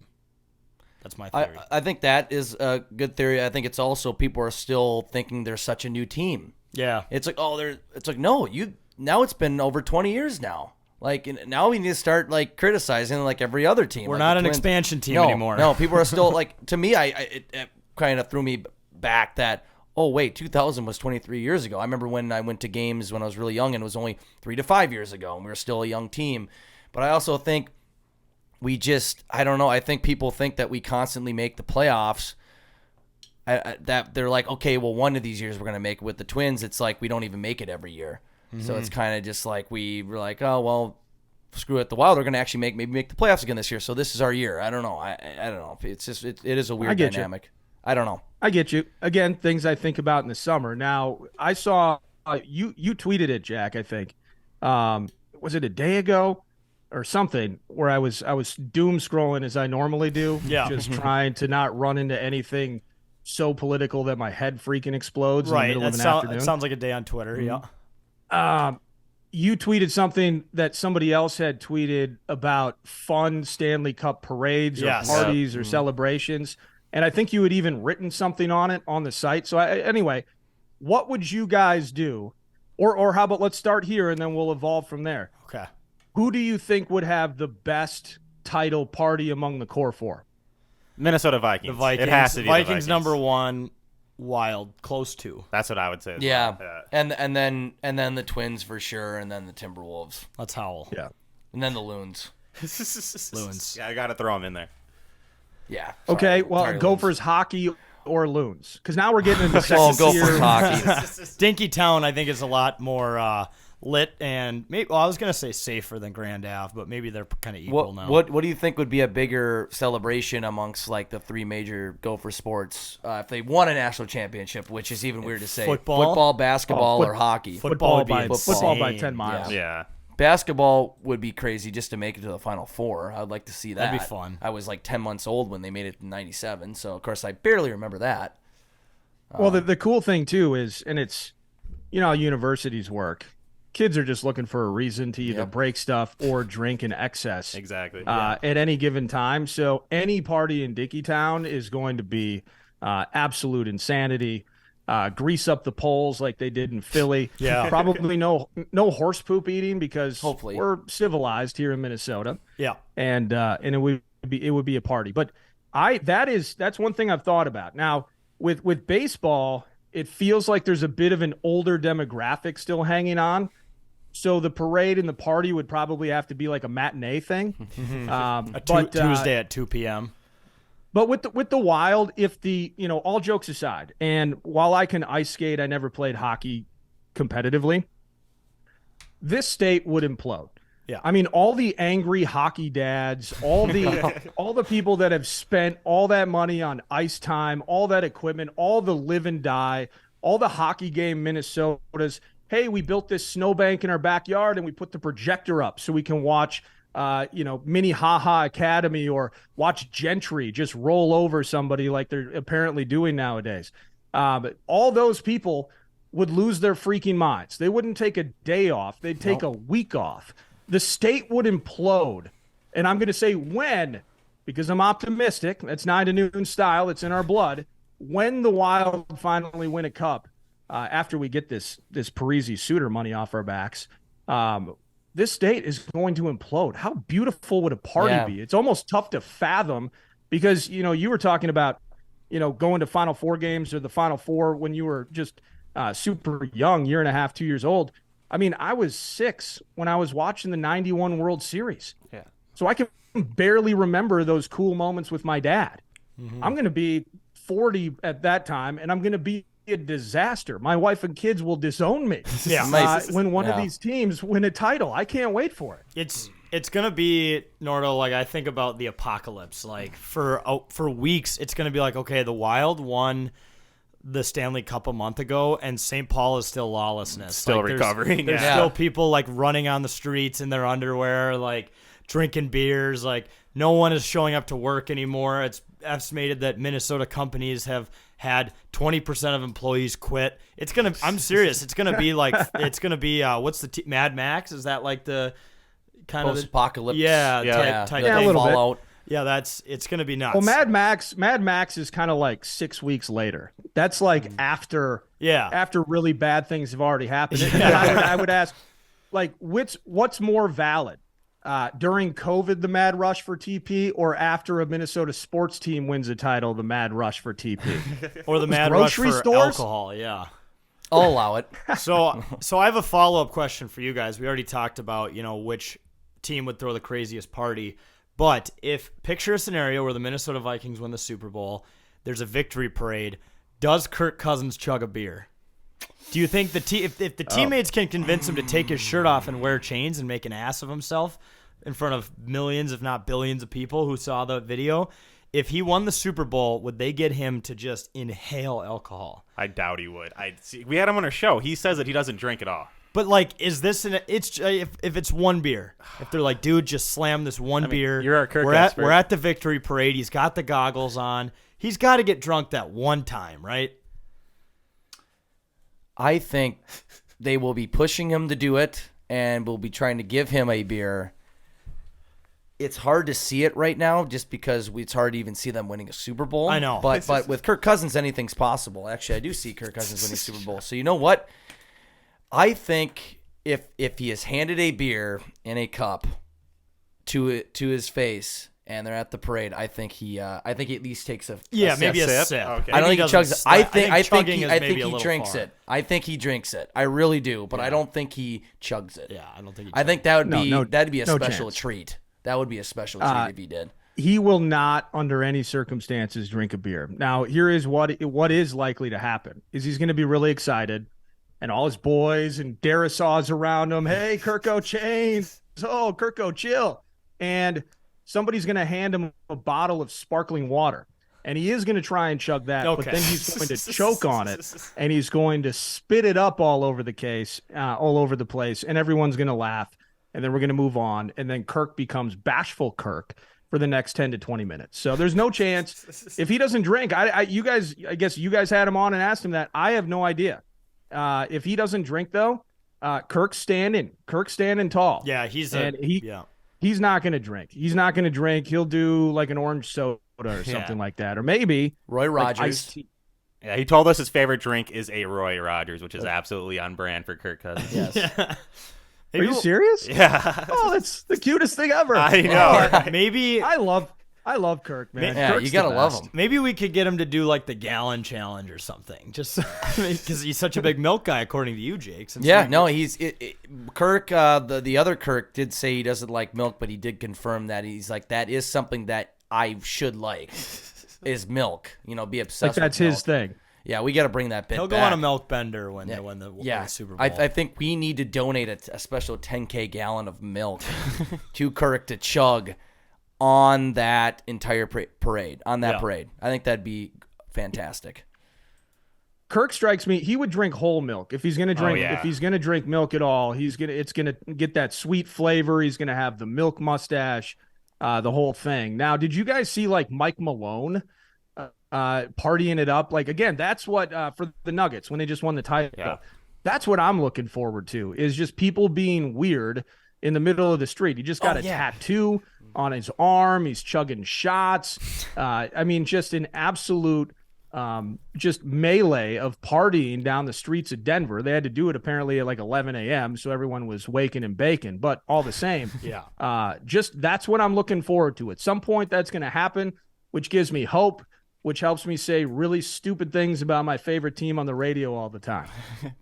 You're right. One day it will happen, but I got to ask you, looking at the teams, the four major core teams right now, which one do you see actually winning it first? Is it going to be the Vikings, the Wild, the Twins, or the Wolves? The Timberwolves. Yeah. We laugh. Yeah, I mean it's either the Vikings or the Wild, and I would lean Vikings. Okay. As a matter of fact. Hockey's a funny game, puck luck, all of those things. It is kind of it's almost an arms race because Kwesi's trying to get out from under the Spielman era cap constrictions, and Bill Guerin's trying to get out from the Parisi Suter cap constriction. So once they are, let's give them 2 years. So let's call it 2025. I think that's when it ends for the Wild, and let's even it out for the Purple as well. Kwesi's going to have to draft. And Guerin, on top of this terrific, it sounds like, prospect group that he has in Iowa, those are not only going to have to pan out, but he's going to have some extra cash to add an absolute game changer in free agency or over the summer or at the trade deadline. And by game changer, I don't mean Martin Hansel. And so let's do better than that. Ryan White. And then, I mean, the list goes on. We could play that game for an hour. But that's how that needs to work. So I think it's an arms race, and I think in the end, if I had to pick one, just because I'm continuing to be impressed with Vegas' staying power. We'll see how that works 2-3 years from now. But you have a situation now where by the time Guerin's got some cash to spend, we're going to be talking about a much older Jared Spurgeon. We're going to tell you Jared Spurgeon wasn't great in the playoffs, by the way. We're going to talk about an older Jonas Brodin who wasn't great in the playoffs, by the way. We're going to be having those sorts of conversations where he's now trying to balance kind of those shifting generations of Wild players. So a lot of things got to go right for Guerin. A lot of things got to go right for Kwesi. If my instincts tell me, though, the Vikings would be more apt to win if one of them were, at least in the next few years. And what do you guys think? The Stanley Cup is just so hard to win. It just goes on forever. It's a war. Whereas the nice thing about the NFL is they're just single games. Anything can happen. Yeah. Not saying the Vikings have gotten lucky more often than not in those single games, but it seems more doable. Lombardi seems more doable. The Stanley Cup feels like so far away, and you just see some of the best teams play hot. Like you see the Vegas Golden Knights, they dominated, still was hard to get there. They still had to battle to get there. Did they go 7 games with Dallas? Or they went, no, I'm thinking of Dallas and the Kraken. But still. Yeah, it was not an easy road, even though it was easy once they were in the Cup. But the one thing the Wild at least have going for them, though, just like Nordo said, by most people's rankings, they have the #1 prospect pool in the NHL. Give them 2 to 3 years to develop. Let those cap hits run out. You're looking at a potentially 2025 a great team. Boldy's going to have a lot more experience by then. Kaprizov will be almost a veteran. Hopefully, at that point. Rossi will pave out and actually be a good if they don't trade him. Marc-Andre Fleury will still be the starting goalie. Behind him He'll will just be be the Jesper goaltending Wallstedt. coach Yeah, at that point. It'll be Jesper He'll be on Wallstedt. staff as a coach. Yeah. Should be perfect. It'll just be stacked. Yeah. Hopefully. But I'm excited for if we can get Gus Bus on a minimum and get that Wallstedt cat from Iowa. Everyone's just raving about this kid. So I just need to see him. And as much as I love Marc-Andre Fleury, I have to say that I'm not going to be mad when we move on from him and he can drift off into the mist and go into the Hall of Fame. But I'm excited about that Volstead cat. You guys mentioned, I just don't know much about Rossi. Like, he had that weird COVID thing a couple of years ago, and then he finally gets healthy and he gets a chance on the ice. I just don't see him changing games. So something needs to change with him in a very fundamental and timely manner for him to really make a difference on this team. But he's also, when you're talking about that prospect class, they're still listing him as part of this bountiful crop. So I don't know what to make. I'm not optimistic at this particular moment about Rossi, or Rossi. Yeah, Rossi. Yeah, it is. I think it's Rossi. It's kind of like, so Xavier Rhodes. Now it's Xavier Rhodes. Yeah. It's very confusing in the pronunciation guides of these teams and these players. Xavier University. It's not Xavier for that, right? It's Xavier. Yeah, it's Xavier, which that's why I thought Xavier Rhodes. No, that's Xavier. If you're Rhodes. a Xavier or an Xavier, you get to make the rules. Yeah. You get to make the pronunciation, but you, as an outsider, you don't. That's the rules. Yeah. Well, we've talked about it. I think the turning point, we've talked about it 9 to noon between PA and I, that the turning point in Xavier Rhodes' career was he went from all-pro to always grabbing his hammy or his calf when he would get roasted on the boundary and pretend he was hurt. And I pretend, we'll see. But anyway, it was when he changed the pronunciation of his name. Yeah, I think that's the delineating mark right there. And so don't mess with the name. Yeah. Pick Rossi, pick Rossi, and just go with it. Well, and Nordo, if you need a little extra insight on this Wallstead guy, here's a fun fact for you. He did the wave at the AHL All-Star Game, which just signifies that he's a man of the people. He's not just all game like most hockey players. He's got a personality. So, you got. Here's my question for you guys on that. So, I don't participate in this, but there is a ton of wave shaming. The idea that these paying customers at sporting events probably bored at some point in the game, and they're just trying to do something. And the alternative maybe is taking the program and throwing paper airplanes from the second deck. But they're just like, you know what? We're going to do the wave. Okay, we're going to keep it classic and classy at the stadium. People shame them. Yeah. And I am pro wave. I'm going to stand tall with you guys. This is an official announcement. I am pro wave. If you want to do the wave and some idiot next to you's dumb enough to join in, and then suddenly in the next section, and because we're all passive aggressive, we don't know what to do. We don't want to be the guy that just sits out. So now we're suddenly doing it. And 10 minutes later, the stadium's full of people doing it. I'm on it. I'm in for it. I like it. I am pro wave. I am anti-wave shaming. I'm pro wave, but there needs to be like wave etiquette. Like if it's like the bottom of the 9th inning and your team's batting, you probably shouldn't do the wave if you're only down by a run. There's a time and a place. That's a good point. And the wave is just actually an extension of a constant 7th inning stretch. I mean, if anything, you're going to be so well stretched by the end of the game, that you're not going to be stiff walking back to the car because you had to stand up every 2 minutes, every minute for an entire period or inning or wherever you're at. It's good exercise. I think sports fans in general could throw some more exercise in the mix. So I'm pro wave. Well, I was going to say teams and sports organizations should require it in stadiums for physical activity. Sedentary lifestyles are the number one killer in the United States. The 7th inning stretch is literally that. Stretches for that. And so at Wild games, we don't have our 2nd inning stretch or hockey games. So required to do a wave. If you don't do the wave, you're kicked out. Getting up and pissing 7 times doesn't count, by the way. No, it doesn't. Mandatory stretch. Nah, that doesn't count. You got to literally do the wave. Do some aerobics. Get your abdominals. Get the arms involved. above the shoulders. Yes, it's a full body thing, it's a full body exercise, and that's why we should encourage the wave, and that's the platform I'm running on. Yeah. Well, the NFL preaches, what is it, play 60? I mean, let's be active 60 minutes of the day. The 15 minutes that you stand in the ticket line trying to get in the stadium, you're a quarter of the way there, brother. Yeah. So you need to move. And the wave is the perfect venue and a platform for movement. So I'm pro wave.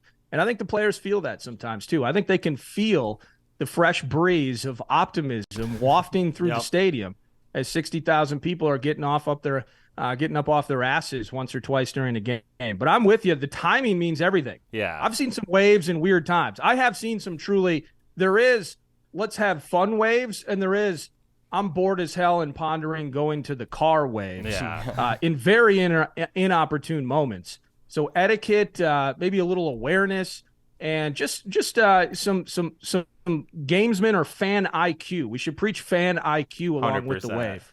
I feel like Yeah. was there a wave during the NHL playoffs during overtime or during a third period that a lot of people were talking about? I can't remember if it was a Wild game or a Kraken game. I remember there was a wave that came at a really bad time. Was it Vegas round one? It might have been. I thought it was Vegas in round one. Yeah. Some fan base did a wave during like overtime. Yeah. And it was not a good look. There was a controversial wave at a Wild game in like February. Russo was talking about it. We were down like 3-2 or something. That might like have been actually the one. And I'm it was in thinking like of, maybe. February, and Russo was like doing the wave with like 5 minutes left, and we were It's down insane. by 1 or something, and like it just people were saying it could be distracting or whatever. But But that then was a again, weird time. But if it was in fact Wild fans, then it makes sense because if we were down 3-2 in the third period, we had already given up at the start of the period. So why not have fun and once again get a little bit of exercise in the mix while you can? enjoy it. It actually kind of that one adds up. burn the beers off. Yeah. Beautiful thing, my friends. Where are the Twins at right now? Are you guys watching it or? They're down 2-0, gave up 2 solo bombs. I was gonna say if Cam's not watching them actively, I think it's not good news. I haven't seen Cam freak out yet, so Yeah, because Also there's not nothing good. to we be must not have excited had about. any good runs or anything. They're still I still love first in that- the division. Oh, I didn't know it was. I love so good. it's a bet, guys, that you guys do on Saturdays. I Oh, don't know if yeah. they're back yet or not, but I love that it's a bet bit. How did that come? How did that come together? What was the negotiation process with Abbott? Does he have any creative powers over what you guys at 10K do? How does it all work? Yeah, so It's a Bet is actually back on KFAN Tuesdays at 2. Saturdays. At 2. Saturdays. what- You said Tuesdays at 2. Saturdays. There you go. Yeah, which Jesus. is during we break Commons show. No. Yeah, Saturdays at 2. Sorry. The way it went down was we always just love sports betting, and Abbott wanted to throw some more of it in the mix. The funny thing is, the only thing he tells us about the show is just not to swear. And he's like, that's your only rule. He's probably said it to us like 70. We've never sworn on the show, by the way, but every single time we edit send him a out. new episode, he says no swears, right? Yeah, he's got a couple extra gray hairs, just the fact that he even let us in the doors there. Exactly. Let alone put us on the waves. So yeah, no, it's great. It's it's back on now for the rest of the summer. So you ever want to come on and talk betting on single round PGA qualifiers or Formula One race? That's about all we got this time of year, but we make it work. Or cricket. Yeah, cricket. There were some cricket bets. Yep. Always. Cricket's sweet. You guys should have at some point. You guys got to talk to Pat Micheletti. Maybe you have, maybe you haven't before. Pat Micheletti, Parlay Pat, our version of Parlay Pat, Parlay not Pat. Houston Mattress Parlay Pat. Or that's Mattress Mac. Parlay Pat, who was Parlay Pat? Parlay Pat was the guy that I think he got in trouble, but he was running like these parlays for hundreds and hundreds of thousands of dollars. But that doesn't matter. I'm off track. Micheletti bets like Korean baseball once in a while. So if you guys are ever interested in like some elite like Guangdong Tigers related intel, he's got you. And he absolutely loves it. If there's a sport on the planet playing at any time of the day, he never freaking sleeps. He naps standing up. He lives for foreign sports, and he would be the perfect guest on It's a Bet at some point. And if you want to talk hockey of any sort as well. That's hilarious. I had no clue he was into betting at all. I mean, we know Yeah, Alex crazy. really well. Yeah. But I wonder if he sides more with the LG Twins or the Samsung Tigers, though. That's the biggest matchup Who in do you got money Korean line? baseball. We were betting on a little Korean baseball during COVID because that's all that was on. So I get it. I do get it. And that's where he got into it as well. And he just throws, I have no idea how he does it or whatever. But if you ever want to have conversations about the LG groups and all of that, or any Chinese baseball or Chinese hoops, if you need to know anything about Latvia and how things are going over there in the springtime, he's got you. He's your guy for all of those things. We could just But I'm glad to hear you guys on the fan doing the It's a Bet thing. I think it's fun. We should just dedicate our entire like half hour to just talking like Korean- foreign sports like yeah. that, and This diving is- into the Chinese or Beijing basketball team. We'll create like we'll get the what's the term for the guy who does the voice stuff? the radio term. the We're not radio guys. pager or What is the term? Nordo, what's the term for that guy who Well, does like imaging guy. Imaging, that's Imaging right. guy, yeah. Yeah, it's a buzzword in radio. The imaging guy. So we need to have him. This is the fan. Foreign sports update. yeah. All right, guys. Let's start with Turkish badminton today. We got the game was actually postponed due to political reasons. Yep. There seems Bomb to be threat an uprising somewhere. happening. So yeah, there might be more of that than not. But yeah. Well, I think the key to it though is that you don't do any imaging. It's just it's a guys. bet, and then don't even acknowledge that this is somehow special or anything like that, and see how many listeners will be. What the hell are they talking It's a about? What perfect is this bit. game on? Let's just roll into am- a cold. Like, am I on I KFAN can't right watch- now? I can't watch this on YouTube TV. Where the hell is this game? What is he talking about? Over, under? Who the hell is Dusan? Who's Kiwoom? Hanwha? What is going on here? Just present it as normal. Just present as if everybody should know that you're talking about Korean baseball on a Saturday. I think that'll be awesome. I think that'll be a great episode. Just play it straight and let the rubes tweet at you and go, "What the hell are you guys talking about?" They'll love do it. that this year. We had AJ, one of our Vikings guys, come on last year, and like this time of year, dog days of summer, all there is baseball, golf, and he just comes in and just starts spitting fire about League of Legends, which is like professional video games, and he's like, "Boys, I have so many fucking League of Legends picks for you right now." It's like, whoa, shit! You actually found something interesting. He came with like a League of Legends parlay and then a WNBA parlay. Yeah, the kid was on fire. He was just crushing it. Esports is another thing this summer. Like, we have the Minnesota Rocker, We got the our Call Rocker. of Duty team. Yep. And they apparently are. Some of those streams are actually pretty fucking electric. That they go on. They have a full let me ask broadcast you about crew and that. everything. I got to be old man in the room then. So at 38 years old, I have to admit that outside of playing the occasional FIFA on my PS4, prior to owning that PS4, by the way, the last video game system I had owned was a Super Nintendo. Okay. So gaming, I'm not Fortnite. I played Call of Duty. I was awful at it. I always get killed right away, and then there's some idiot that waits for me to respawn and immediately kills me again. So my patience for it and the amount of time that I've offered and put into it is near zero.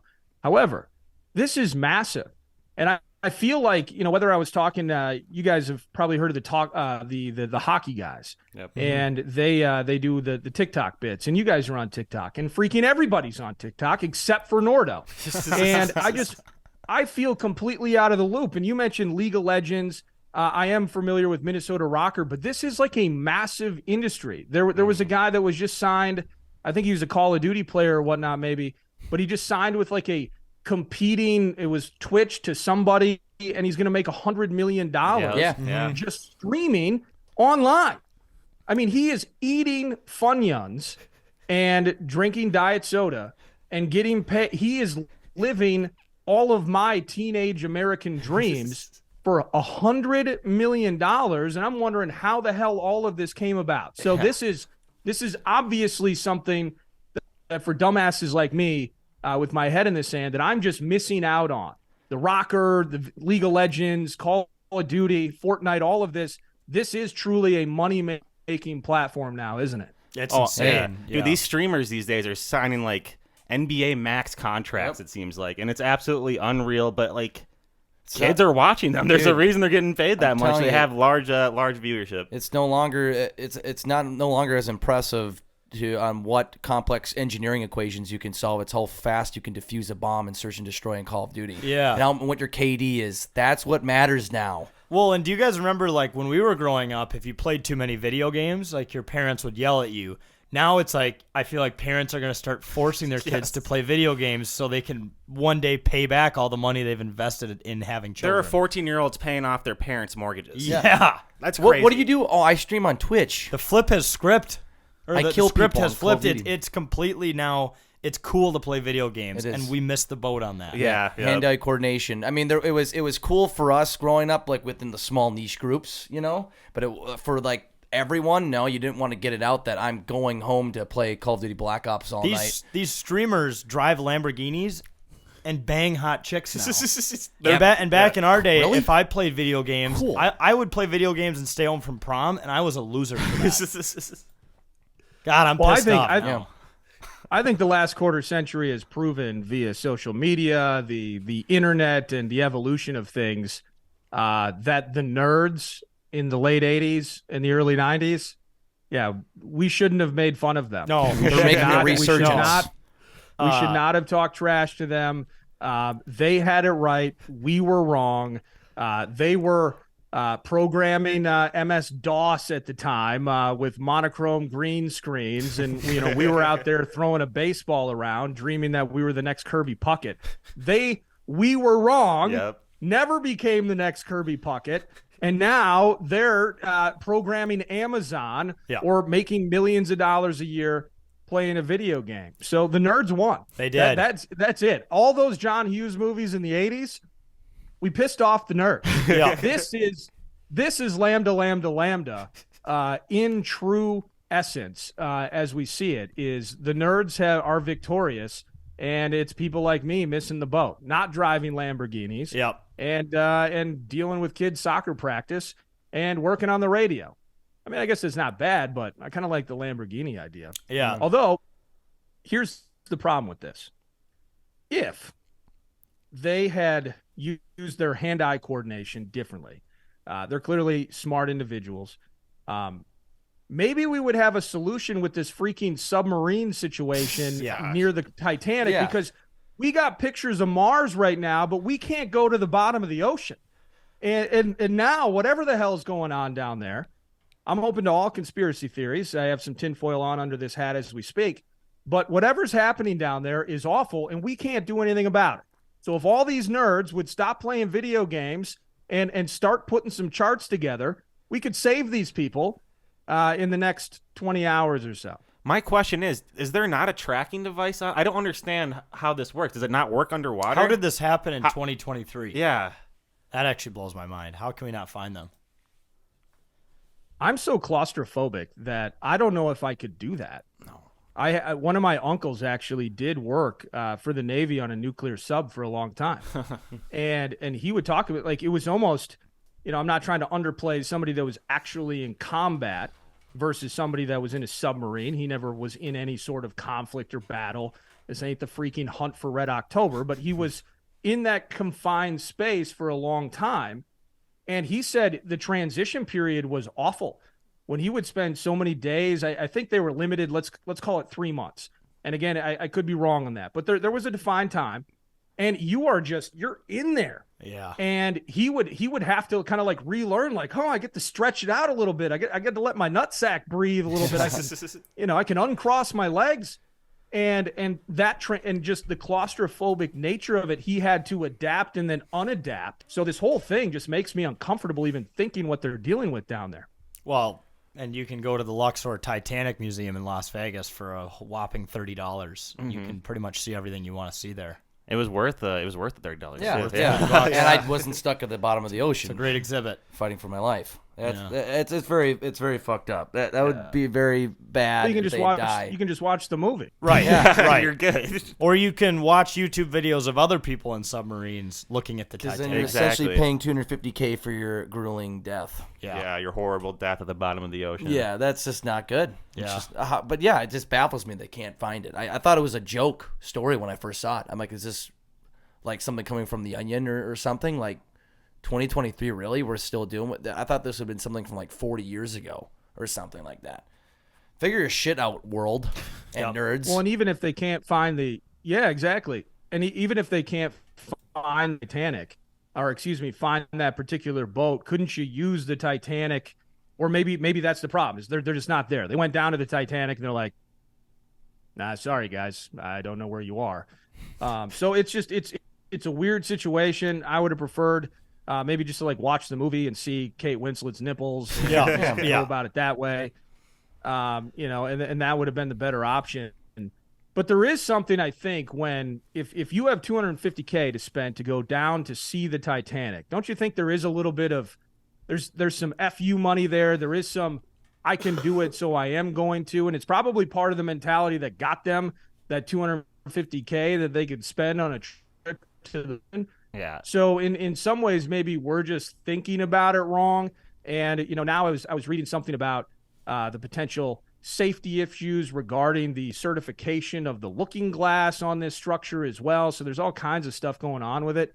It's super sad, and we'd have an answer for it if the kids would just put down the video games and start getting back to the lab and working on this damn thing. Well, it blows my So mind. now I'm mad at the nerds again. Yeah, it blows my mind in general that 4 people hopped into a submarine that was controlled by a video game controller. Ironically enough, it literally that submarine is steered and operated with the use of a controller from like a Nintendo. That's Or crazy. PlayStation, something similar to that. Yeah, it's crazy. Who do you guys like, the Twins or the Wolves, to pick in Thursday night's draft? Oh God, Gabe Are you Kelscher. guys excited about the draft? I didn't know it was Thursday. I didn't know it was Thursday. The only Wolves news that's come across my desk is that Cat might get moved. I don't know how true that is. What do you think about that?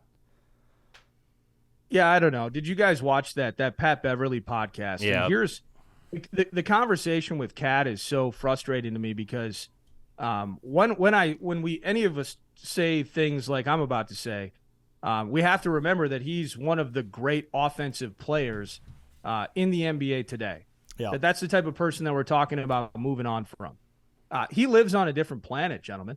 And it's probably easier to find him somewhere than it is to find this boat at the bottom of the ocean right now. But all the same, he is way out there. And so that's the frustrating part of it. We are kind of handcuffed. I think Cat's, in some way, his perception is also skewed because of how bad this Rudy Gobert trade appears to be. I think they already know that partnership that they thought might work is not going to work. And that, as a matter of fact, just from an aesthetics perspective and really an offensive efficiency perspective, I think they were better with Naz Reid on the court than they were with Cat. Yeah. Which is ridiculous because Cat is an elite offensive player. And you can't move Rudy. So that's where this falls on Carl. Now, I don't think he can be traded until maybe the first week of July, something like that. So I don't know if it's like, on the nose, twist the earlobe, grab the belt buckle, and tell Portland or somebody to pick the guy you want, and then you can consummate the trade early next month. But that's the situation that they're in. So I don't have any faith right now that that's actually going to happen. I think there is some stubbornness, and maybe it'll prove right. Maybe it could be wrong. But I do believe there's some stubbornness by Tim Connolly, like, hey, Cat missed 50 games last year. We're going to give this thing a true college try to see if it's going to come through and see if it's going to work. So I would bet that the quote-unquote running it back, I think that should be the heavy favorite for what they do this year.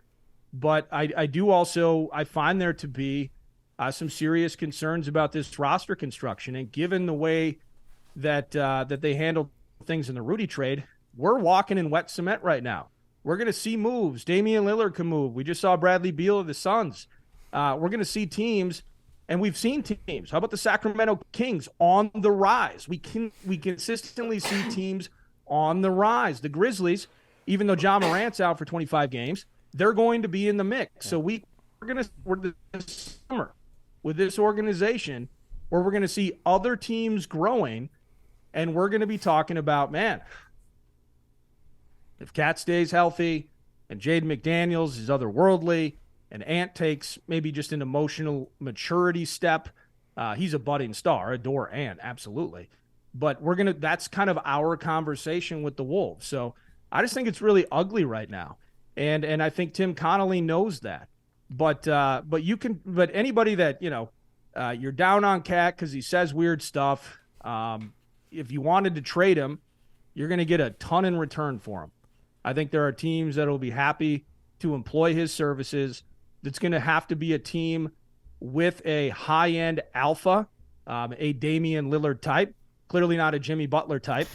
Jimmy's going to kick him out the door minute one, so don't worry about that. But there has to be a leadership hierarchy and maybe just a better run franchise or a franchise that's at least in a better state maybe than ours is currently. But it's something, man. I'm going to be watching the on Thursday, and Wembanyama's going to go to Pops, and then Charlotte's going to make their pick, and then you're going to see what happens with Portland. But the trade, that's what's kind of fun about this summer. The NBA free agent thing, usually the A topic. The trade's going to be meatier and more fun to kind of watch, not only on draft, but the next month and a half. More so even than this kind of almost, I don't want to call it mediocre, but it is a below average free agency class that'll be open and free to sign this summer. So we'll see, but it's super ugly at Target Center. I was going to add something on the draft. Not having a first round pick sucks, but you have a second round pick. They usually don't pan out to much. I say we take the risk and take Amani Bates. He had some character issues at Memphis, and that's why he ended up at Eastern Michigan. But the kid can ball, and that can, like, if he pans out, that can somewhat save Connolly's reputation too. So I would be all in on Bates because it's low risk, potential high reward. That's what I want.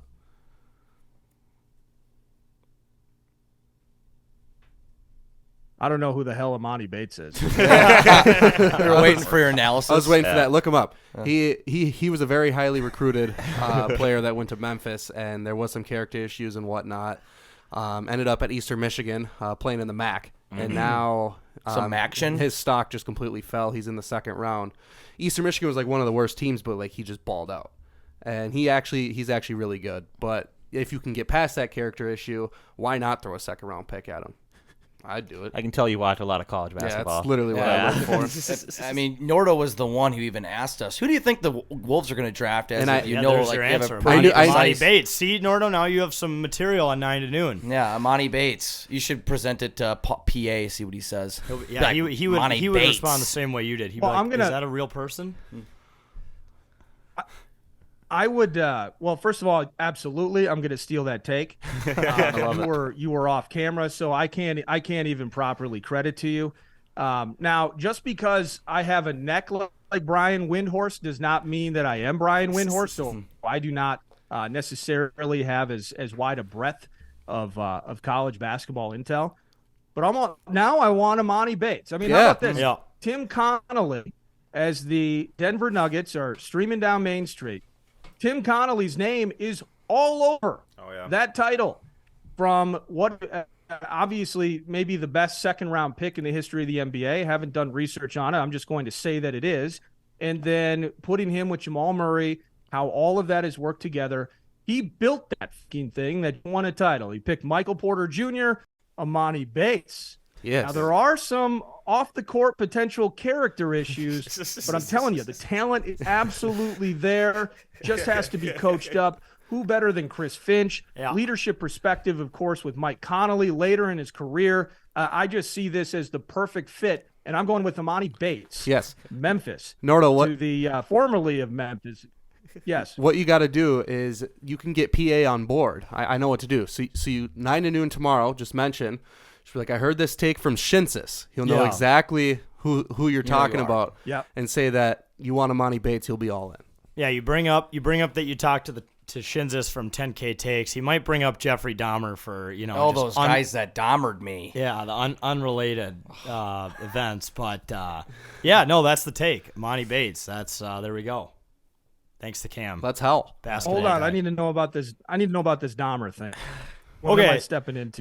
So this is the most ridiculous story ever. So we had Bill Guerin on in here about a year ago from now, and the next day I'm at Target and I get a text from PA having you on 9 to noon and 5. Be ready. And I'm like, okay, without warning, here we go. And we're talking to him and he goes, so you had Bill Guerin. I'm talking to Jack from 10K Takes. He had Bill Guerin at the 10K Takes house, which I have been to, and I'm not going to lie. I walked into that house. I didn't know if they were going to Dahmer me and make me their sex slave. And I was like, where the fuck did this come from? That's just the way to start. But that's like on brand for PA is to somehow turn Bill Guerin into Jeff Dahmer. But I was still blown away. Here I am on this massively popular radio station defending why that me and my friends don't have a Dahmer situation happening here in Plymouth. And it was, the most outrageous thing, I think, in the KFAN 10K Takes days that will ever occur. I don't see it going past that. Well, but here's the thing, and for me, when you guys have had me on the first time, I just couldn't make it to your house. Maybe next time, what we should do, if you do choose to ever have me on again, I will actually just go to your house. Okay. That would be But huge. Yeah. Yeah, especially but with this that's- internet situation. But that's the thing, though, is it's not like going to your office, right? So, hey, let's go to XYZ Plaza in Bloomington, hooks a left on 2-1 in Lewis next to Southdale, and there we are. It's just your house. Yeah. And that's not that's a problem. And in today's day and age, you guys have put yourselves out there enough via social media. You can be identified, but it still is just like your house. Yeah. And maybe one of the garage, like one of the sconces on the garage, like it's a little a tilt and it's out or flickering and the leaves are blowing and that there's like some bird noises. I don't know what kind of neighborhood you're in. Again, that's a whole nother thing. And so maybe he is worried a little bit, and maybe validly so, that you guys were going to, quote, Dahmer him and make him your sex slave. Yeah. I was like, well, we do like to party hardy at this house, but I mean, not to the extent that he was. That he thought we did. Yeah. Yes. Yeah. Yeah. Didn't he accuse us of having a sex dungeon too? Well, no, that's what Yeah. he said. He goes, yeah, they record their podcasts out of their basement like a Dahmer sex dungeon. Yeah. He just kept saying it. It's like, oh, like- wow. And then, so I mean, it's right on brand for PA, but it's funny. Like I get all these texts of all these, my dad and a ton of his friends were listening, and I'm like, yeah, I just got compared to Jeffrey Dahmer on live air, so here we are.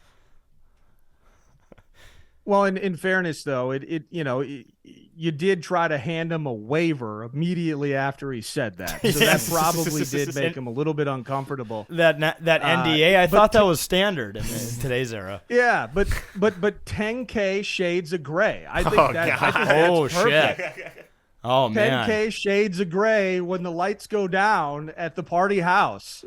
Everything's up for grabs, Yeah, including being Dahmered and submitted into sex slavery. Yeah. He must have been thrown off by the black and white tiled floor we have down here. Oh, and all yeah. the stripper poles. And also, Yeah, I no mean, lights. Jake, you kind of look like the actor in the Jeffrey Dahmer thing. In the Do face. I? would You say just so. wear my glasses, you'll be good to Yeah. go. Maybe he saw that. He's like, oh, no. Nordo, this ties together perfectly. You're watching the draft on Thursday when Grady Dick gets drafted. Tell me that. Oh, that's doesn't right, look like Grady Dahmer. Dick. He looks just like. Oh, looks a yeah, lot that like dude Dahmer. on what? Kansas. Yeah, he'll Gotta probably check be a out top this 10 guy. pick. Grady Dick. He's the best shooter in the draft too. And he has to have that name, too. Now I'm really wishing we had that first round pick so we could draft Grady Dick. Grady Dick just for the memes. Yes. Can you imagine the amount of Grady content Dick. we could have to work with Grady Dick on the team? Grady The Dick Dick. jersey would be the number one Oh, selling yeah, he it jersey. would would be. sell Look at so him. many Dick Yeah. jerseys. That is Yeah, Dahmer. he is the That's Dahmer. That's Jeff Dahmer's son. Show him to PA. Oh, no. Maybe don't show him to PA because he'll be like, you know what this reminds me of? Yeah, the 10K, 10K the house. 10K They tried to house. Dahmer yeah, me they and know make me Jeffrey their Dahmer sex there. slave. Yeah, that would come up for sure. Good God. Should we? But what do we know about Dick, and can eating human flesh transition well into the NBA? This is something that they're all talking about on theathletic.com right now. That's Is the can headline. Grady Dick's cannibalism transition to NBA greatness? Yeah. He It's is. a He is fair our He story. has to be a Timberwolves. That's what I'm saying. We got to trade him up. This guy's We gotta weird enough trade up. in every way that we need to find a way to get this man on the roster. Maybe we trade Cat for him straight up. Fuck it. Just for the bit. He is, like I said, he's the best shooter in the draft. That could tie together. Yeah. Shoots him. Yep. I don't care about Eats him? that. You never know. I don't care about his stats. I just I'm care just about saying. his looks and his name. Yeah.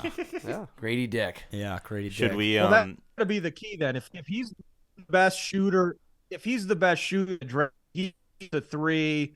It's not any of that or anything like this. It's got to be something to play into his image Yep. when he daggers you from 28 feet. Yeah. Or he'll like rip out the opponent's heart and just be like, Yeah, act like he goes up to somebody. and yeah, just like says the- like if you when you knock a guy down and you stand over him, he'll just like reach down, pretend to pull his heart out. I think Just eat a he should celebration. do a Mike Tyson ear bite celebration. Just go Yeah. up to the opponent and act like he's biting his ear. or just Yeah. lick him. Yeah, that's Like a Brad that's a big Marchand. guy. Yeah, Brad Marchand, Grady Dick. Grady Dick.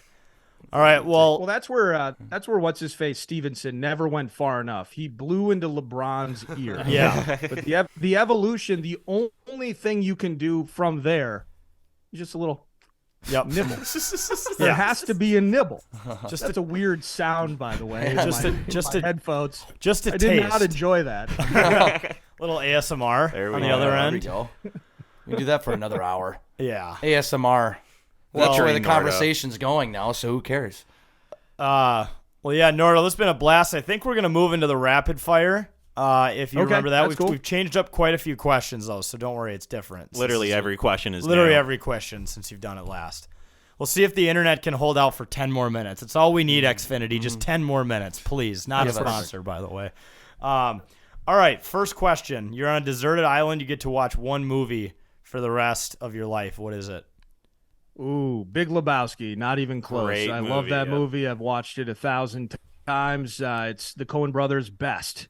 The Big Lebowski. It makes me laugh, and it's perfect while I enjoy bliss/misery deserted on an island. Yeah, which is basically being a Minnesota sports fan, so you're already there. If you owned a boat, what would you call it? Ooh.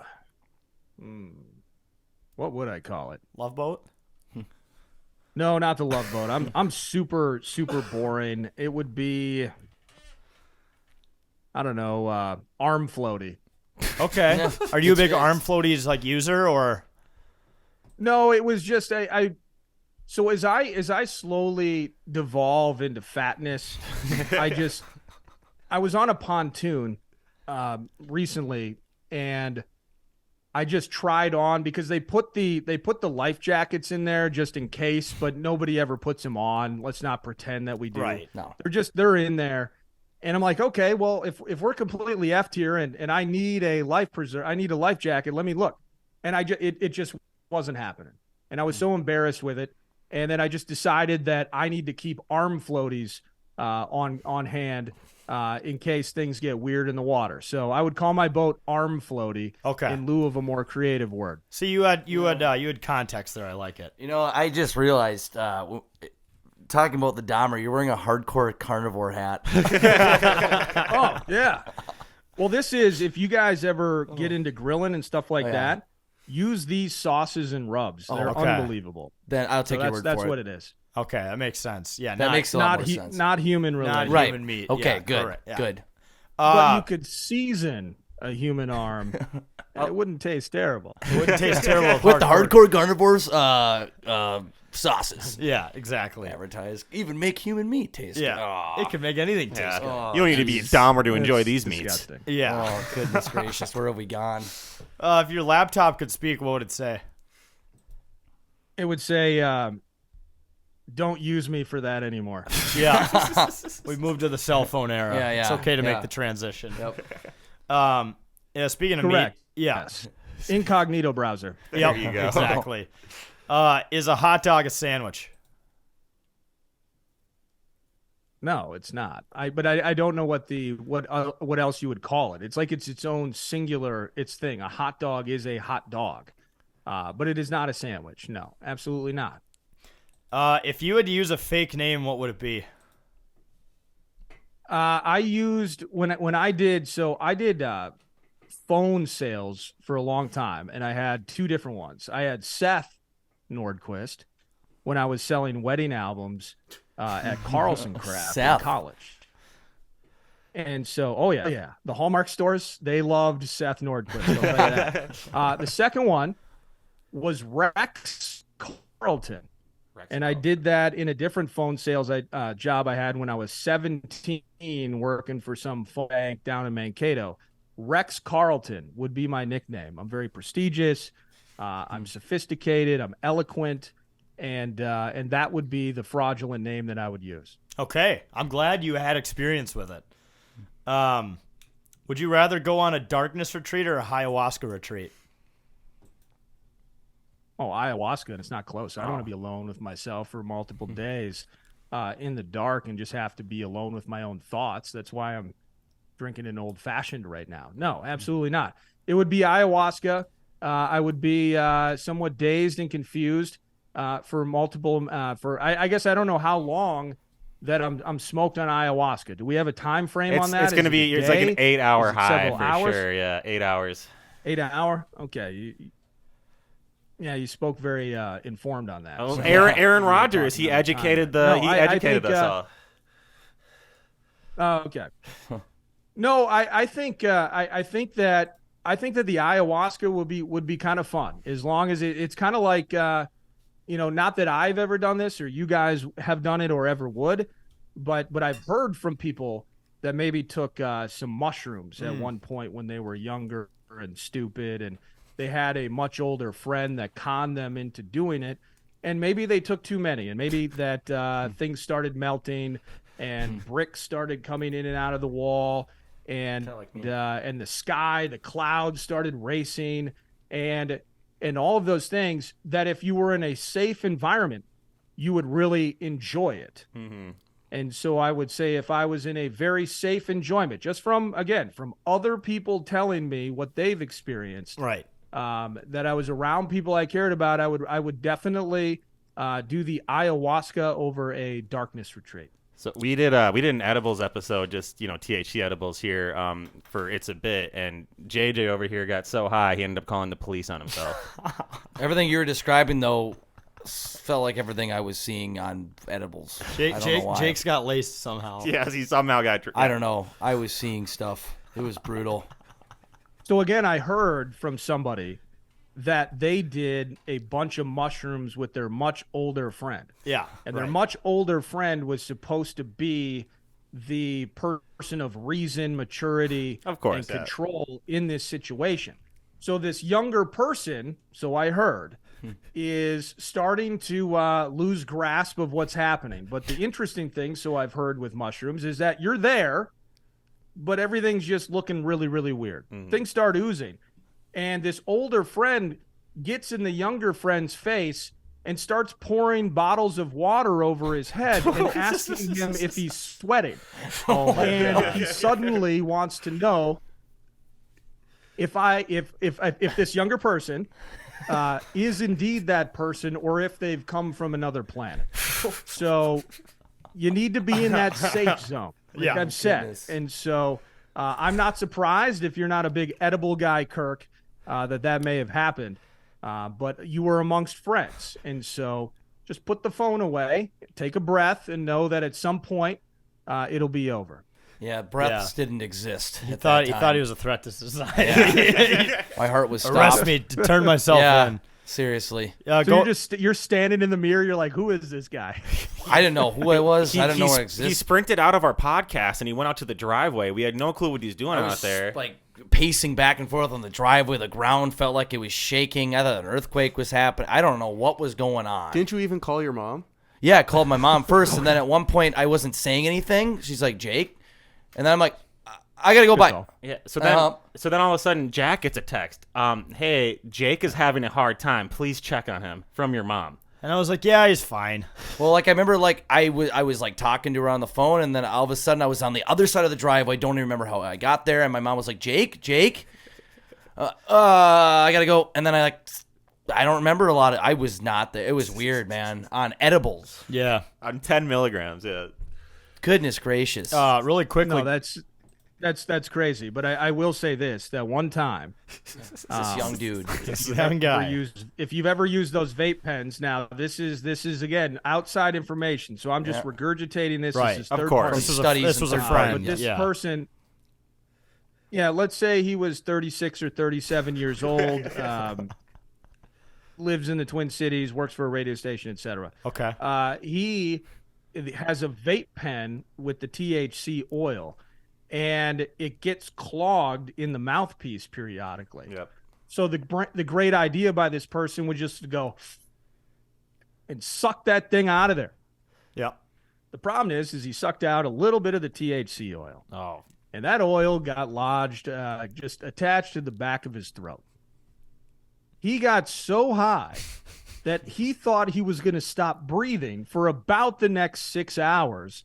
And it was the worst experience this person has had getting high in his freaking life.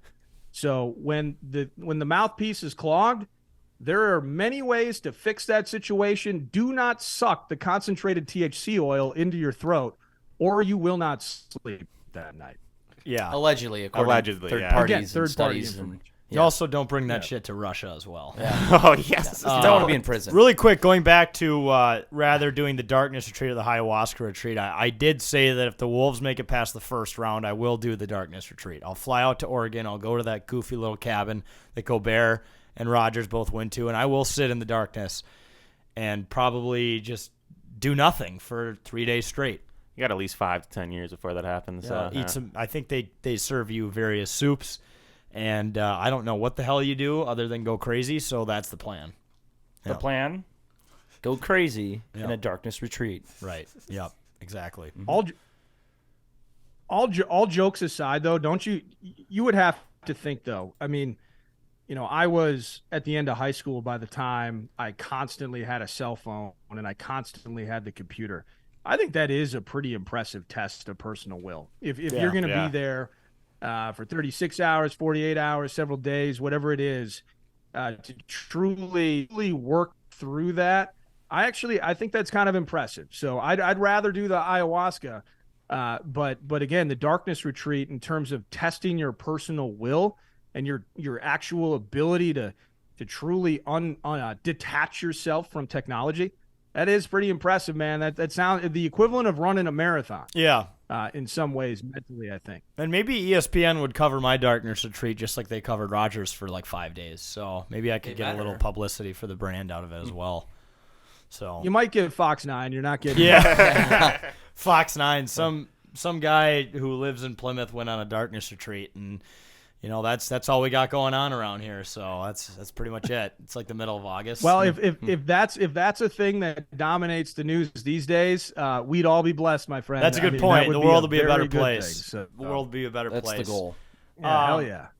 If you were an Olympic athlete, what sport would you compete in?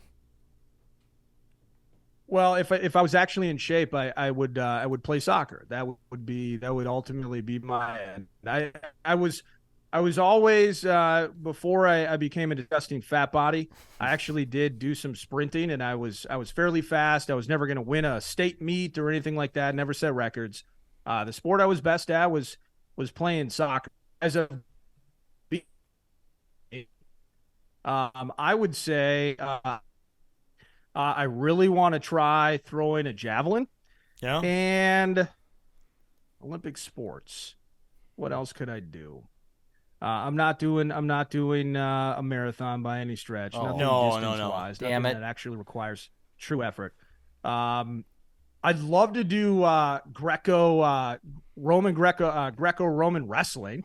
That'd be sweet. Yeah, And then that'd be- Gable Steveson would just murder me. Yeah.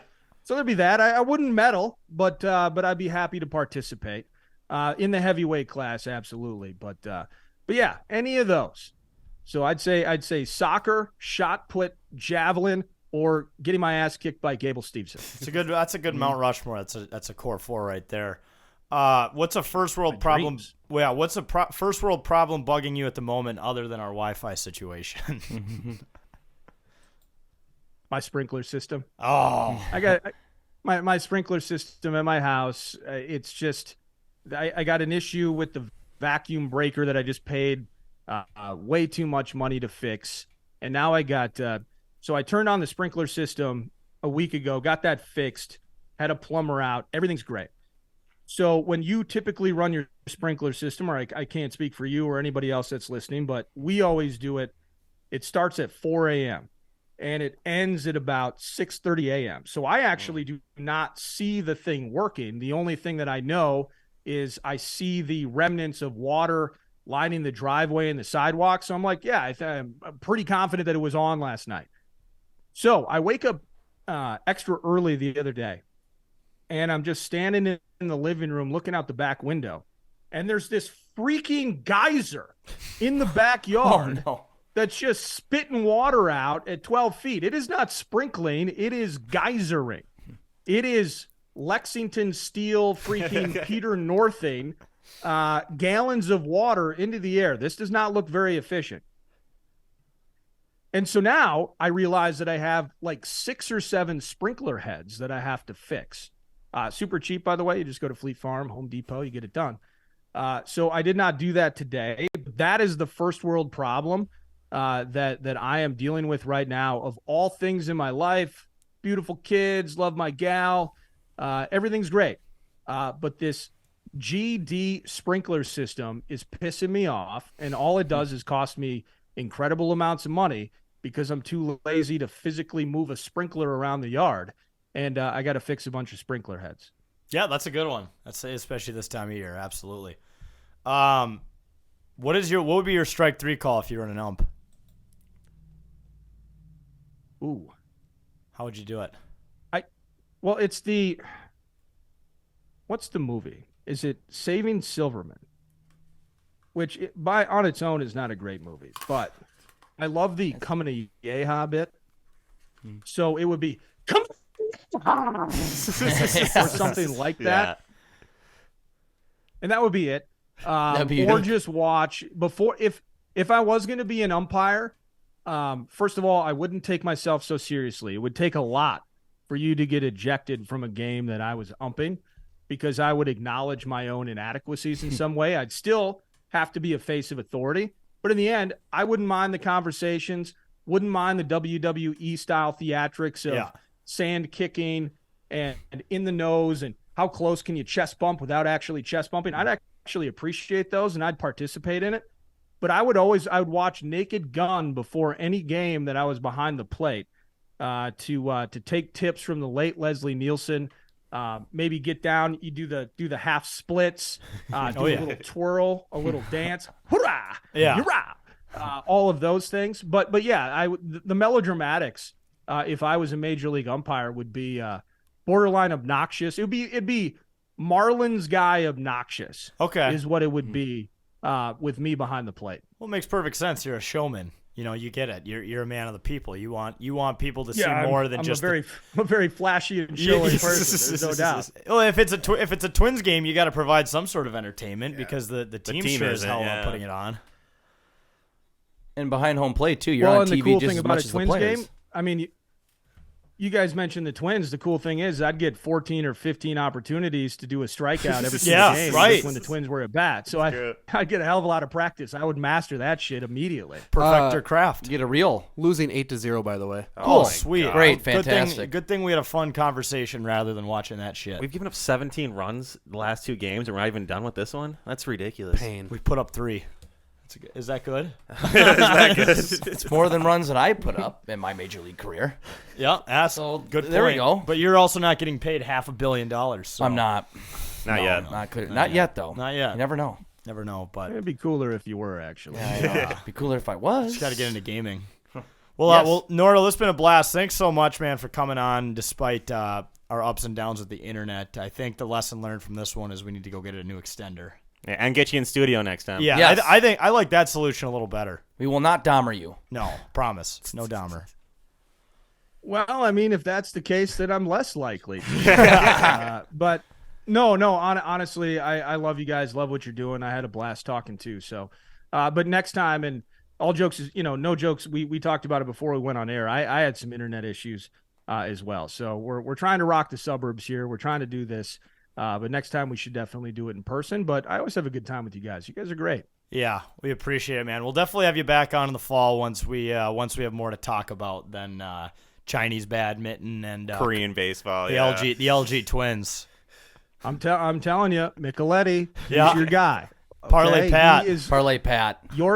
your path to financial freedom goes through Pat Mick 2626 on Twitter. It's not NFTs. It's Parlay Pat. Yeah, I'm gonna get all my money off Chinese baseball. Yeah. Looking forward to All it. right, cheers, gentlemen. Awesome, All right, thank thanks, you. Nordo. I'll talk to you soon. Folks, people are always asking us, how are we legally sports betting in the state of Minnesota? Well, even though the government hasn't legalized it yet, there is a way to do it in many other states beyond Minnesota as well. And it's called the Better Edge app. And if you don't know what Better Edge is, it is a legal online social betting marketplace. You can hang out with all your friends, talk about your picks, fade your friends, do all that stuff. You can find us on there. You can follow 10K on there. You can join public or private betting competitions, especially when things like playoffs are around. You can also go on there and send direct head-to-head challenges to your friends and other people on there. You know, if you're in an argument with someone about a certain pick, tell them to put their money where their mouth is, send them a request, head-to-head straight up. And finally, you can place all these bets, such as the spread over under money line at their current market prices. So make sure to go to www.betteredge.com, and when you sign up, use promo code 10K, that's 10K, as a promo code. With that, you get $20 once you verify your ID. Once again, that's BetterEdge, BetteredGe.com, promo code 10K when you sign up and verify your ID to get a free $20. Turn that $20 into $1 billion if you're good enough at it. No one's stopping you. The sky's the limit. Once again, BetterEdge, promo code 10K at sign up. We'll see you on there. All right, welcome back, folks. Awesome interview with Nordo, as always. Always a great person to have on the show. A lot of insight into Minnesota sports, but let's end with drafting the guys you would most want on your side in a fight. So we're just going to do it three picks each, and we'll have Jake run through the sound effects. I also know that Jake might be coming up with more options because he thought we could add fictional characters into this. Yeah, I threw in all fictional characters. That's just how I think of these kind of questions as the fun, like, bar or, like, party trivia kind of questions. So, like, when I hear guys on your side, like, I'm thinking of, like, movies or TV shows or fictional side of things. So It's still fun if you were talking about real people. Yeah, too, I know. Totally. That's how I'm like, thinking you about want it. the Blue Eyes Dragon from Yu-Gi-Oh! On your side. because Obi-Wan Kenobi. It's a would have been number one. yeah. What about Darth Vader, bro? No, Darth Vader. He's old now. He's washed. You're right. He's Arnold washed. Schwarzenegger, the He's Terminator. washed.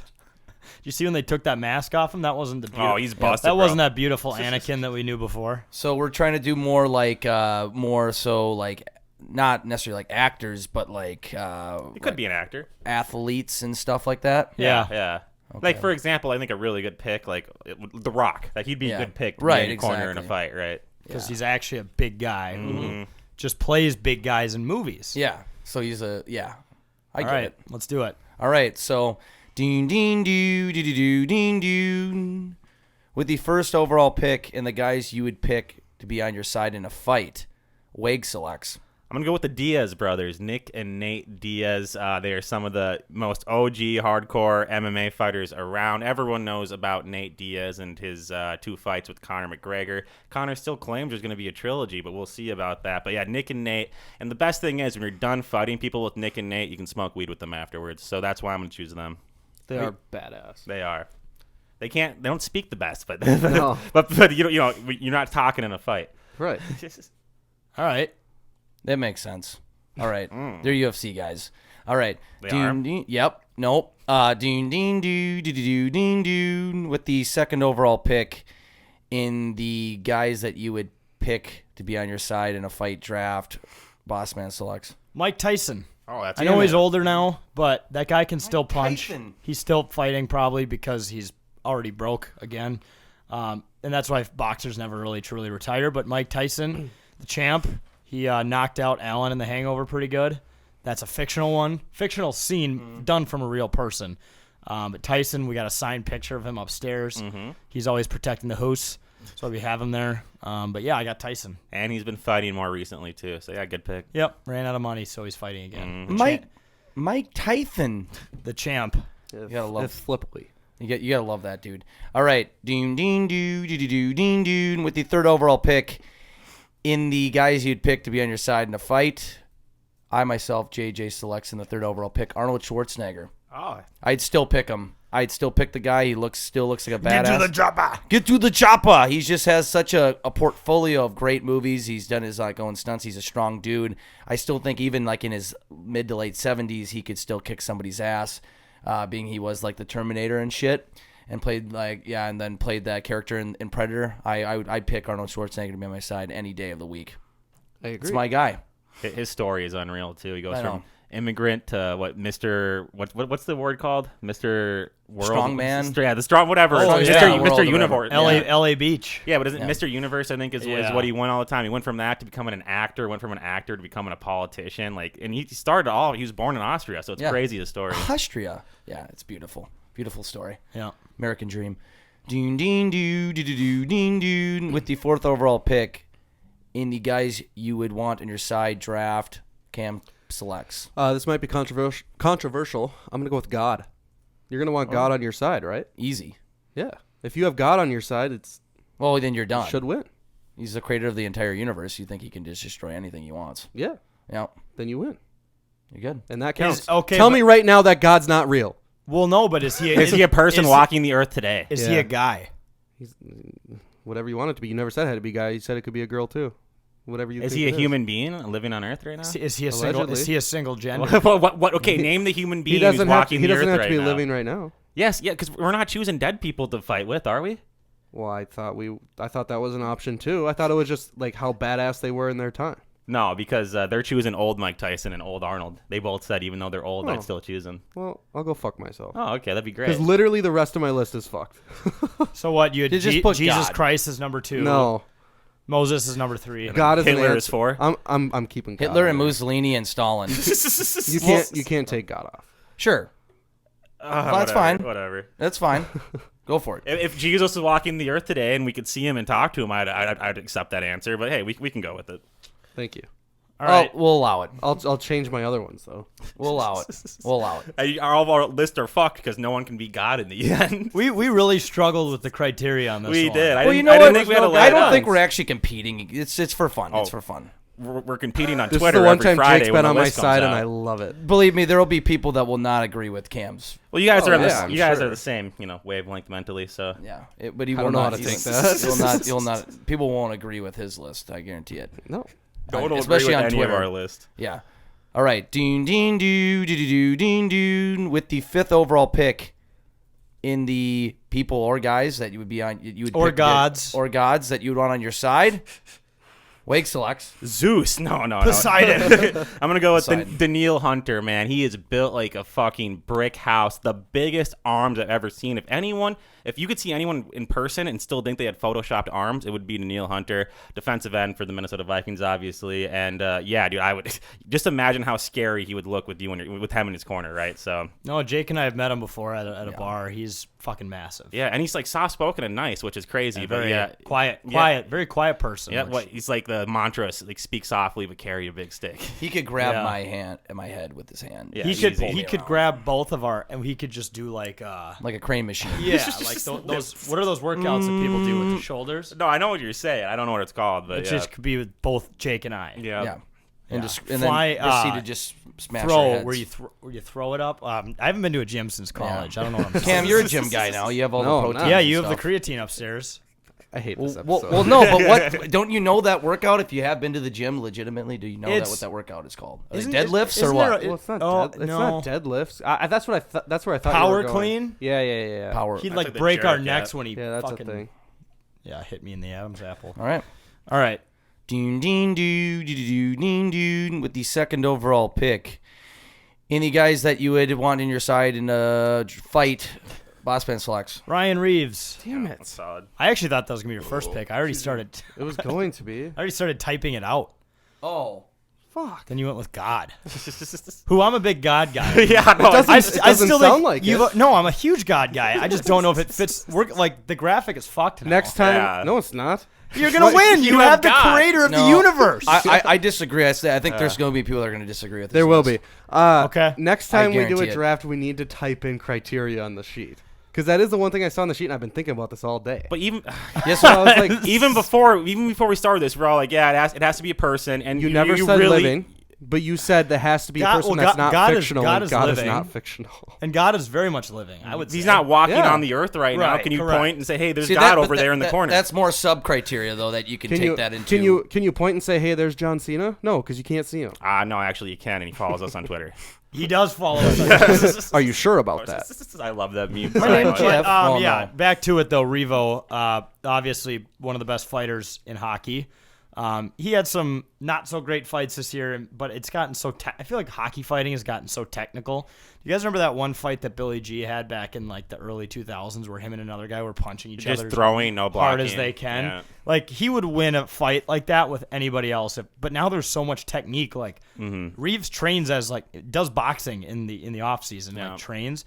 The only issue with that is you're going to get some of these more technical fights, and it's going to look like real boxing. But I still think Revo could take anyone toe to toe. Whenever I think the of Revo fighting, I think of him just giving it to Marcus Foligno. And what was that, the first game of the year. Game of the year last year. Yeah. I remember watching. I was like, I hate that fucker. Moose. And I then, know. then he joins our team, and boom, It was he's the our best favorite player. It was the best storyline of the year. Cam owns his jersey now, for fuck's sake. So yeah, we love Yeah. Revo here. Yep, absolutely. So yeah, That took him 2 months to get. Yep, I got Revo. Yeah, that's right. It did take him a couple months. fuck them. And then you had to Revo. then you had to wear it in the airport because you locked him out of the house. I did. Yeah. Well, it wasn't his fault. No, it wasn't his fault. He was drunk. I was very drunk. That's like that somehow sneaks its way into every episode. Yes. It's like All right, let's move on. All right, move on. Okay. Ding, ding, doo, doo, doo, ding, doo. With the 3rd overall pick in the guys you'd want on your side in a fight draft, I myself, JJ, select Joe Biden because you would use psychological warfare and what. I'm just joking. No, I'm not Jesus going Christ. there. I thought. No. But in a way, because he No. doesn't know how to speak. So, I'm just saying it's truth. Anyway, I will pick. I'm gonna go with Kirk Cousins. Fuck it. Oh, God. no. Actually, scrap that. Are you fighting for Cole's cash? No, you maybe. Scrap that. Bill Guerin. Okay, that's a lot more You respectable. literally just Bill Guerin. said 3 guys. Well, Joe Biden was clearly a joke. Kirk Cousins was kind of like I was thinking about it, but that doesn't make a lot of sense. Even though I love Kirk Cousins, top 5, sure. Maybe I would have him at 5, but we just allowed him to revoke his pick. okay. Should I go with Kirk No, Cousins? no, then? you're good. I like the Bill Guerin pick. That's a That good makes a pick. lot of sense because he was a tough guy when he played. And whenever I think of Bill Guerin, I think of him in training camp, just bringing his stick down on another guy's head when he was getting in his face. So. Yeah, and I still see him whenever we talk to him. You still get that tough guy. You know, you He can could get still intimidated. he could still throw fists Yeah. with anybody. Yeah. I'm convinced the man may leave the fight, but the fight will never leave the Part, man. part of 100%. part of fighting isn't necessarily the physical aspect; it's the mental and getting in people's heads and how you talk and speak. And I feel like he knows how to intimidate people, and he knows how to be like the bigger man in a conversation. Yeah. So Well, just I look take at him. Billy when G. Look at him when he's talking to the press in general. It's like he wants to fight the press half the time. I know. Yeah. And he doesn't care either. He's not intimidated. So that's the best elements you could have in a fighter and someone to be on your side. So I'd have Billy G on my side. 2nd pick. Beautiful. Yep. No more commentary. Moving on. No. All right. No. Ding ding doo doo doo doo ding doo. With the 4th, or excuse me, I think I've been fucking this up because I've been thinking of rounds. Yeah, you have been. All right. So with the now 8th, right, 8th overall pick in the guys you would want on your side in a fight draft, producer Cam selects. I'm going with Stone Cold Steve Austin. Great pick. Not only will he put you into a coma, but he will also drink beer over your dead grave. And he will not care. No, he's a fucking badass. Probably my favorite wrestler ever. And I'm not like I used to be into wrestling hard, but he's the best. And he could still beat ass. I guarantee it. Yeah. Oh, he totally could. I think I've seen a video of him recently. Like, he's older, obviously, but like he could. I mean, when you have a career like that, you're not gonna Yeah. ever lose your strength until you are literally dead yourself. So, Yep. woo. That's Ric Flair, but same concept. It's fine. All right, moving on. Ding ding doo doo doo doo ding doo. With the 9th overall pick and the guys that you would pick to be on your side in a fight draft, Wake selects. I'm going to go with Brock Lesnar, a South Uh-oh. Dakota boy who grew up wrestling, ended up wrestling for the University of Minnesota, won national championships, and then he joined the WWE and was a Viking for a short time. Again, all you got to do is look at Brock Lesnar, and you know that he is someone you want in your corner for a fight. Well, he's like 300 pounds of pure muscle, giant, and on top of that, an elite of the elite wrestler. So, yeah, Brock Lesnar all day. And the Minnesota angle's cool. Whenever he fought in the UFC, I left that out. He was a UFC fighter too. Yeah. Whenever he fought in the UFC, they always had him announce that his place that he was fighting out of was Minneapolis, Minnesota. So He's that was a local also guy. I Exactly. love that. He's a Canadian now, though. Yeah. He's my 5th We cousin. lost him to the fireside. We did, but hey, if we're gonna lose him to anywhere, at least we lost him to Canada. Right? Yeah. He moved after January 6th. At least it's not Russia. Yeah, true. All right. Ding ding doo doo doo doo ding doo. With the 10th overall pick in the guys that you would pick to be on your side in a fight draft, Bossman selects. Israel Adesanya. He's ranked the #1 striker in the UFC in many lists. He has a lot of TKOs, a lot of KOs.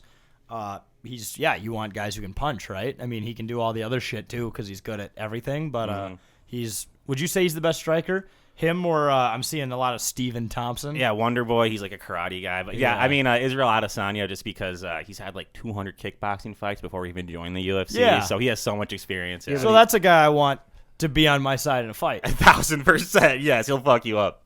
Didn't he fuck me in that parlay in Vegas? Wasn't that him? Who was he fighting? He was on. Oh the yeah, ti- yeah. He was a fighting title fight. Yeah, right? yeah, yeah. He was fighting But Pereira. I guess it was very close though from It- what we were following. it 'cause we weren't was. watching any Dick. sports books. Well, he. It's fine. It's funny because he's lost to this guy like 3 times at kickboxing and once in MMA. So they're gonna have a trilogy in MMA. Yeah, pretty soon. but we hit plus 190 on what's his name? That Justin same Gaethje. weekend. Yeah, Gaethje. Gaethje, yeah, Gaethje. Gaethje. yeah, that was a big one. That was a big one. Yeah. All right. Yeah. Dun, dun, Jake, you just made fun of how dun, Joe dun, Biden dun. talks. Listen to Yes, listen to I you. do. But that was on purpose. That was intentional. I don't know if it was though. 11th pick with the 11th. Oh shoot, with the 11th overall pick in the guys that you'd pick to be on your side draft. I myself, JJ selects Jackie Chan. Oh, it's a solid one. I was thinking that as a fictional. I'm like, wait, no, that's his name, and he That's an actually actual person. Yeah, it does is. he actually does like all that shit in real life. Like Yep. he did his own stunts. So I would totally have Jackie Chan on my side, even to this day. Even though he's older, again, I have Arnold Schwarzenegger in him, so my list probably doesn't hold up compared to your list. But I'm gonna go with Jackie Chan. I think he's has fantastic moves and could kick anyone's ass still. Except God. Yeah, I was gonna say Sure. he's no god, but God he can is just throw a lit. hurricane or some Vikings at Yep, him. exactly. There I don't you know. go. Jackie Chan might. I don't know. That might be close. We'll Sure. see. We'd just have to see. Holy shit, there's one that we've massively missed Yeah, so you far. just said But it. then again, it's okay, I think it's more fictional. we'll get into it. Yeah. We'll get into it. In a second. Cam's got All one more wrap pick, it up. right? Doon, ding, doo, doo, doo, doo, ding, doo. With the last pick in the guys that you would pick to be on your side during a fight draft, Cam selects. I've been torn between the guy that Jack almost just mentioned and a different one. I'm gonna go with Chuck Norris.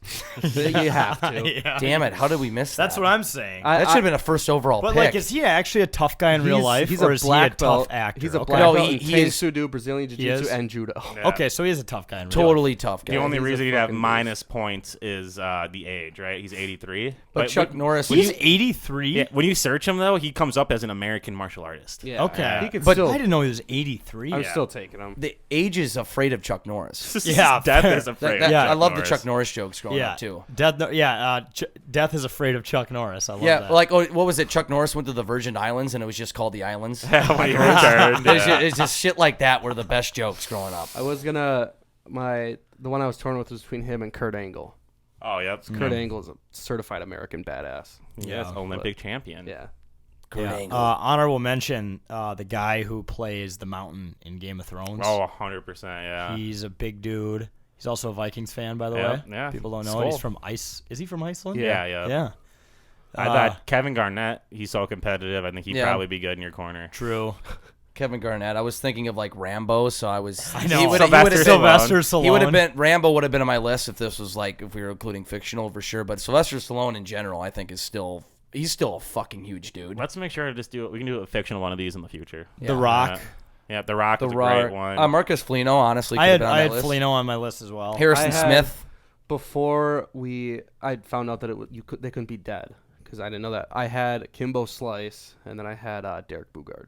Yeah, no, Derek those are Bugard. solid ones. Yeah, And- you just chose an all dead list, bro. Anyone? And God. Anyone who fought in World War II. Yeah, the real heroes for sure. Mark Wahlberg. All of America. There's a lot of like we left off Francis Ngannou, heavyweight champion. You know, He's the one who punches really hard, too. yeah, right? but they say that his punch is like getting hit by a Ford Focus going 60 miles per hour or Jesus something like Christ. that. I thought another good one would be GSP, obviously, and then Nas Reed. Let's throw Nas Reed in there. Nas Reed? Yeah, Yeah. he's 7 feet tall. He about- would definitely fuck some people up for What it. about Chris Jericho? You just made the list. You just made the list. What about Jaden McDaniels? He has a knockout against the wall, though. He does. Well then, I think the wall won. Yeah, the wall. well did at this point we got to add Rudy to the list, right? Yeah, Rudy Gobert. because he's actually throwing punches. As long as you need someone in a fight against a teammate, you take Rudy Gobert with you as 10 well. times. I'm surprised. And no one, Draymond Green. I'm surprised no one actually talked about Dean Evison. He throws punches. I think the age is maybe the Yeah. only minus factor, but you're He's- right. He's a suit now, Jake. He's gotten soft He on has us. he has a scary face. I would. you know. I don't want them to fight, but I would pay heavy amounts of money to watch Garen versus Dino Yeah. Hey, 1v1. you their- wanna do what it? about this? In their primes, though. Both in their primes. In their I would- primes yeah. NHL days. Yeah. That'd be a good fight. Maybe throw Foligno in there, too, and make it Yeah. like a three-way fight like they do in professional It's like wrestling. one of those mythical like Superman versus Batman matchups. you Yeah, know? that's what Jake thought the draft was going to be. Yes. Well, I didn't have any superheroes on that list. Really? No. We'll save it. We'll save it now. Save it You now, have yeah. future picks for. When I was thinking of from the fictional, I'm like, I'm not going to include superheroes. That's too obvious. Yeah. You got to go way more specific than that. I did have- I don't think those lists would do well on I Twitter. did have Rocky on my list because he won every fight I've ever watched him in. Rocky, Rambo. He lost to Mr. T. He lost to Apollo Creed in the first movie. Oh, that's right. Yeah. Okay, so he's got two but losses. adversity. Yes. Diversity. He's Oh, got diversity. yeah. Someone should have thrown Dolph Lundgren on their list too. Dolph Lundgren would be good. If he does, he does. The Karate Kid, but that would be fictional. Yeah. Unless you think the actor. Anyone could do in an action movie ever. Okay, Yeah. there you go.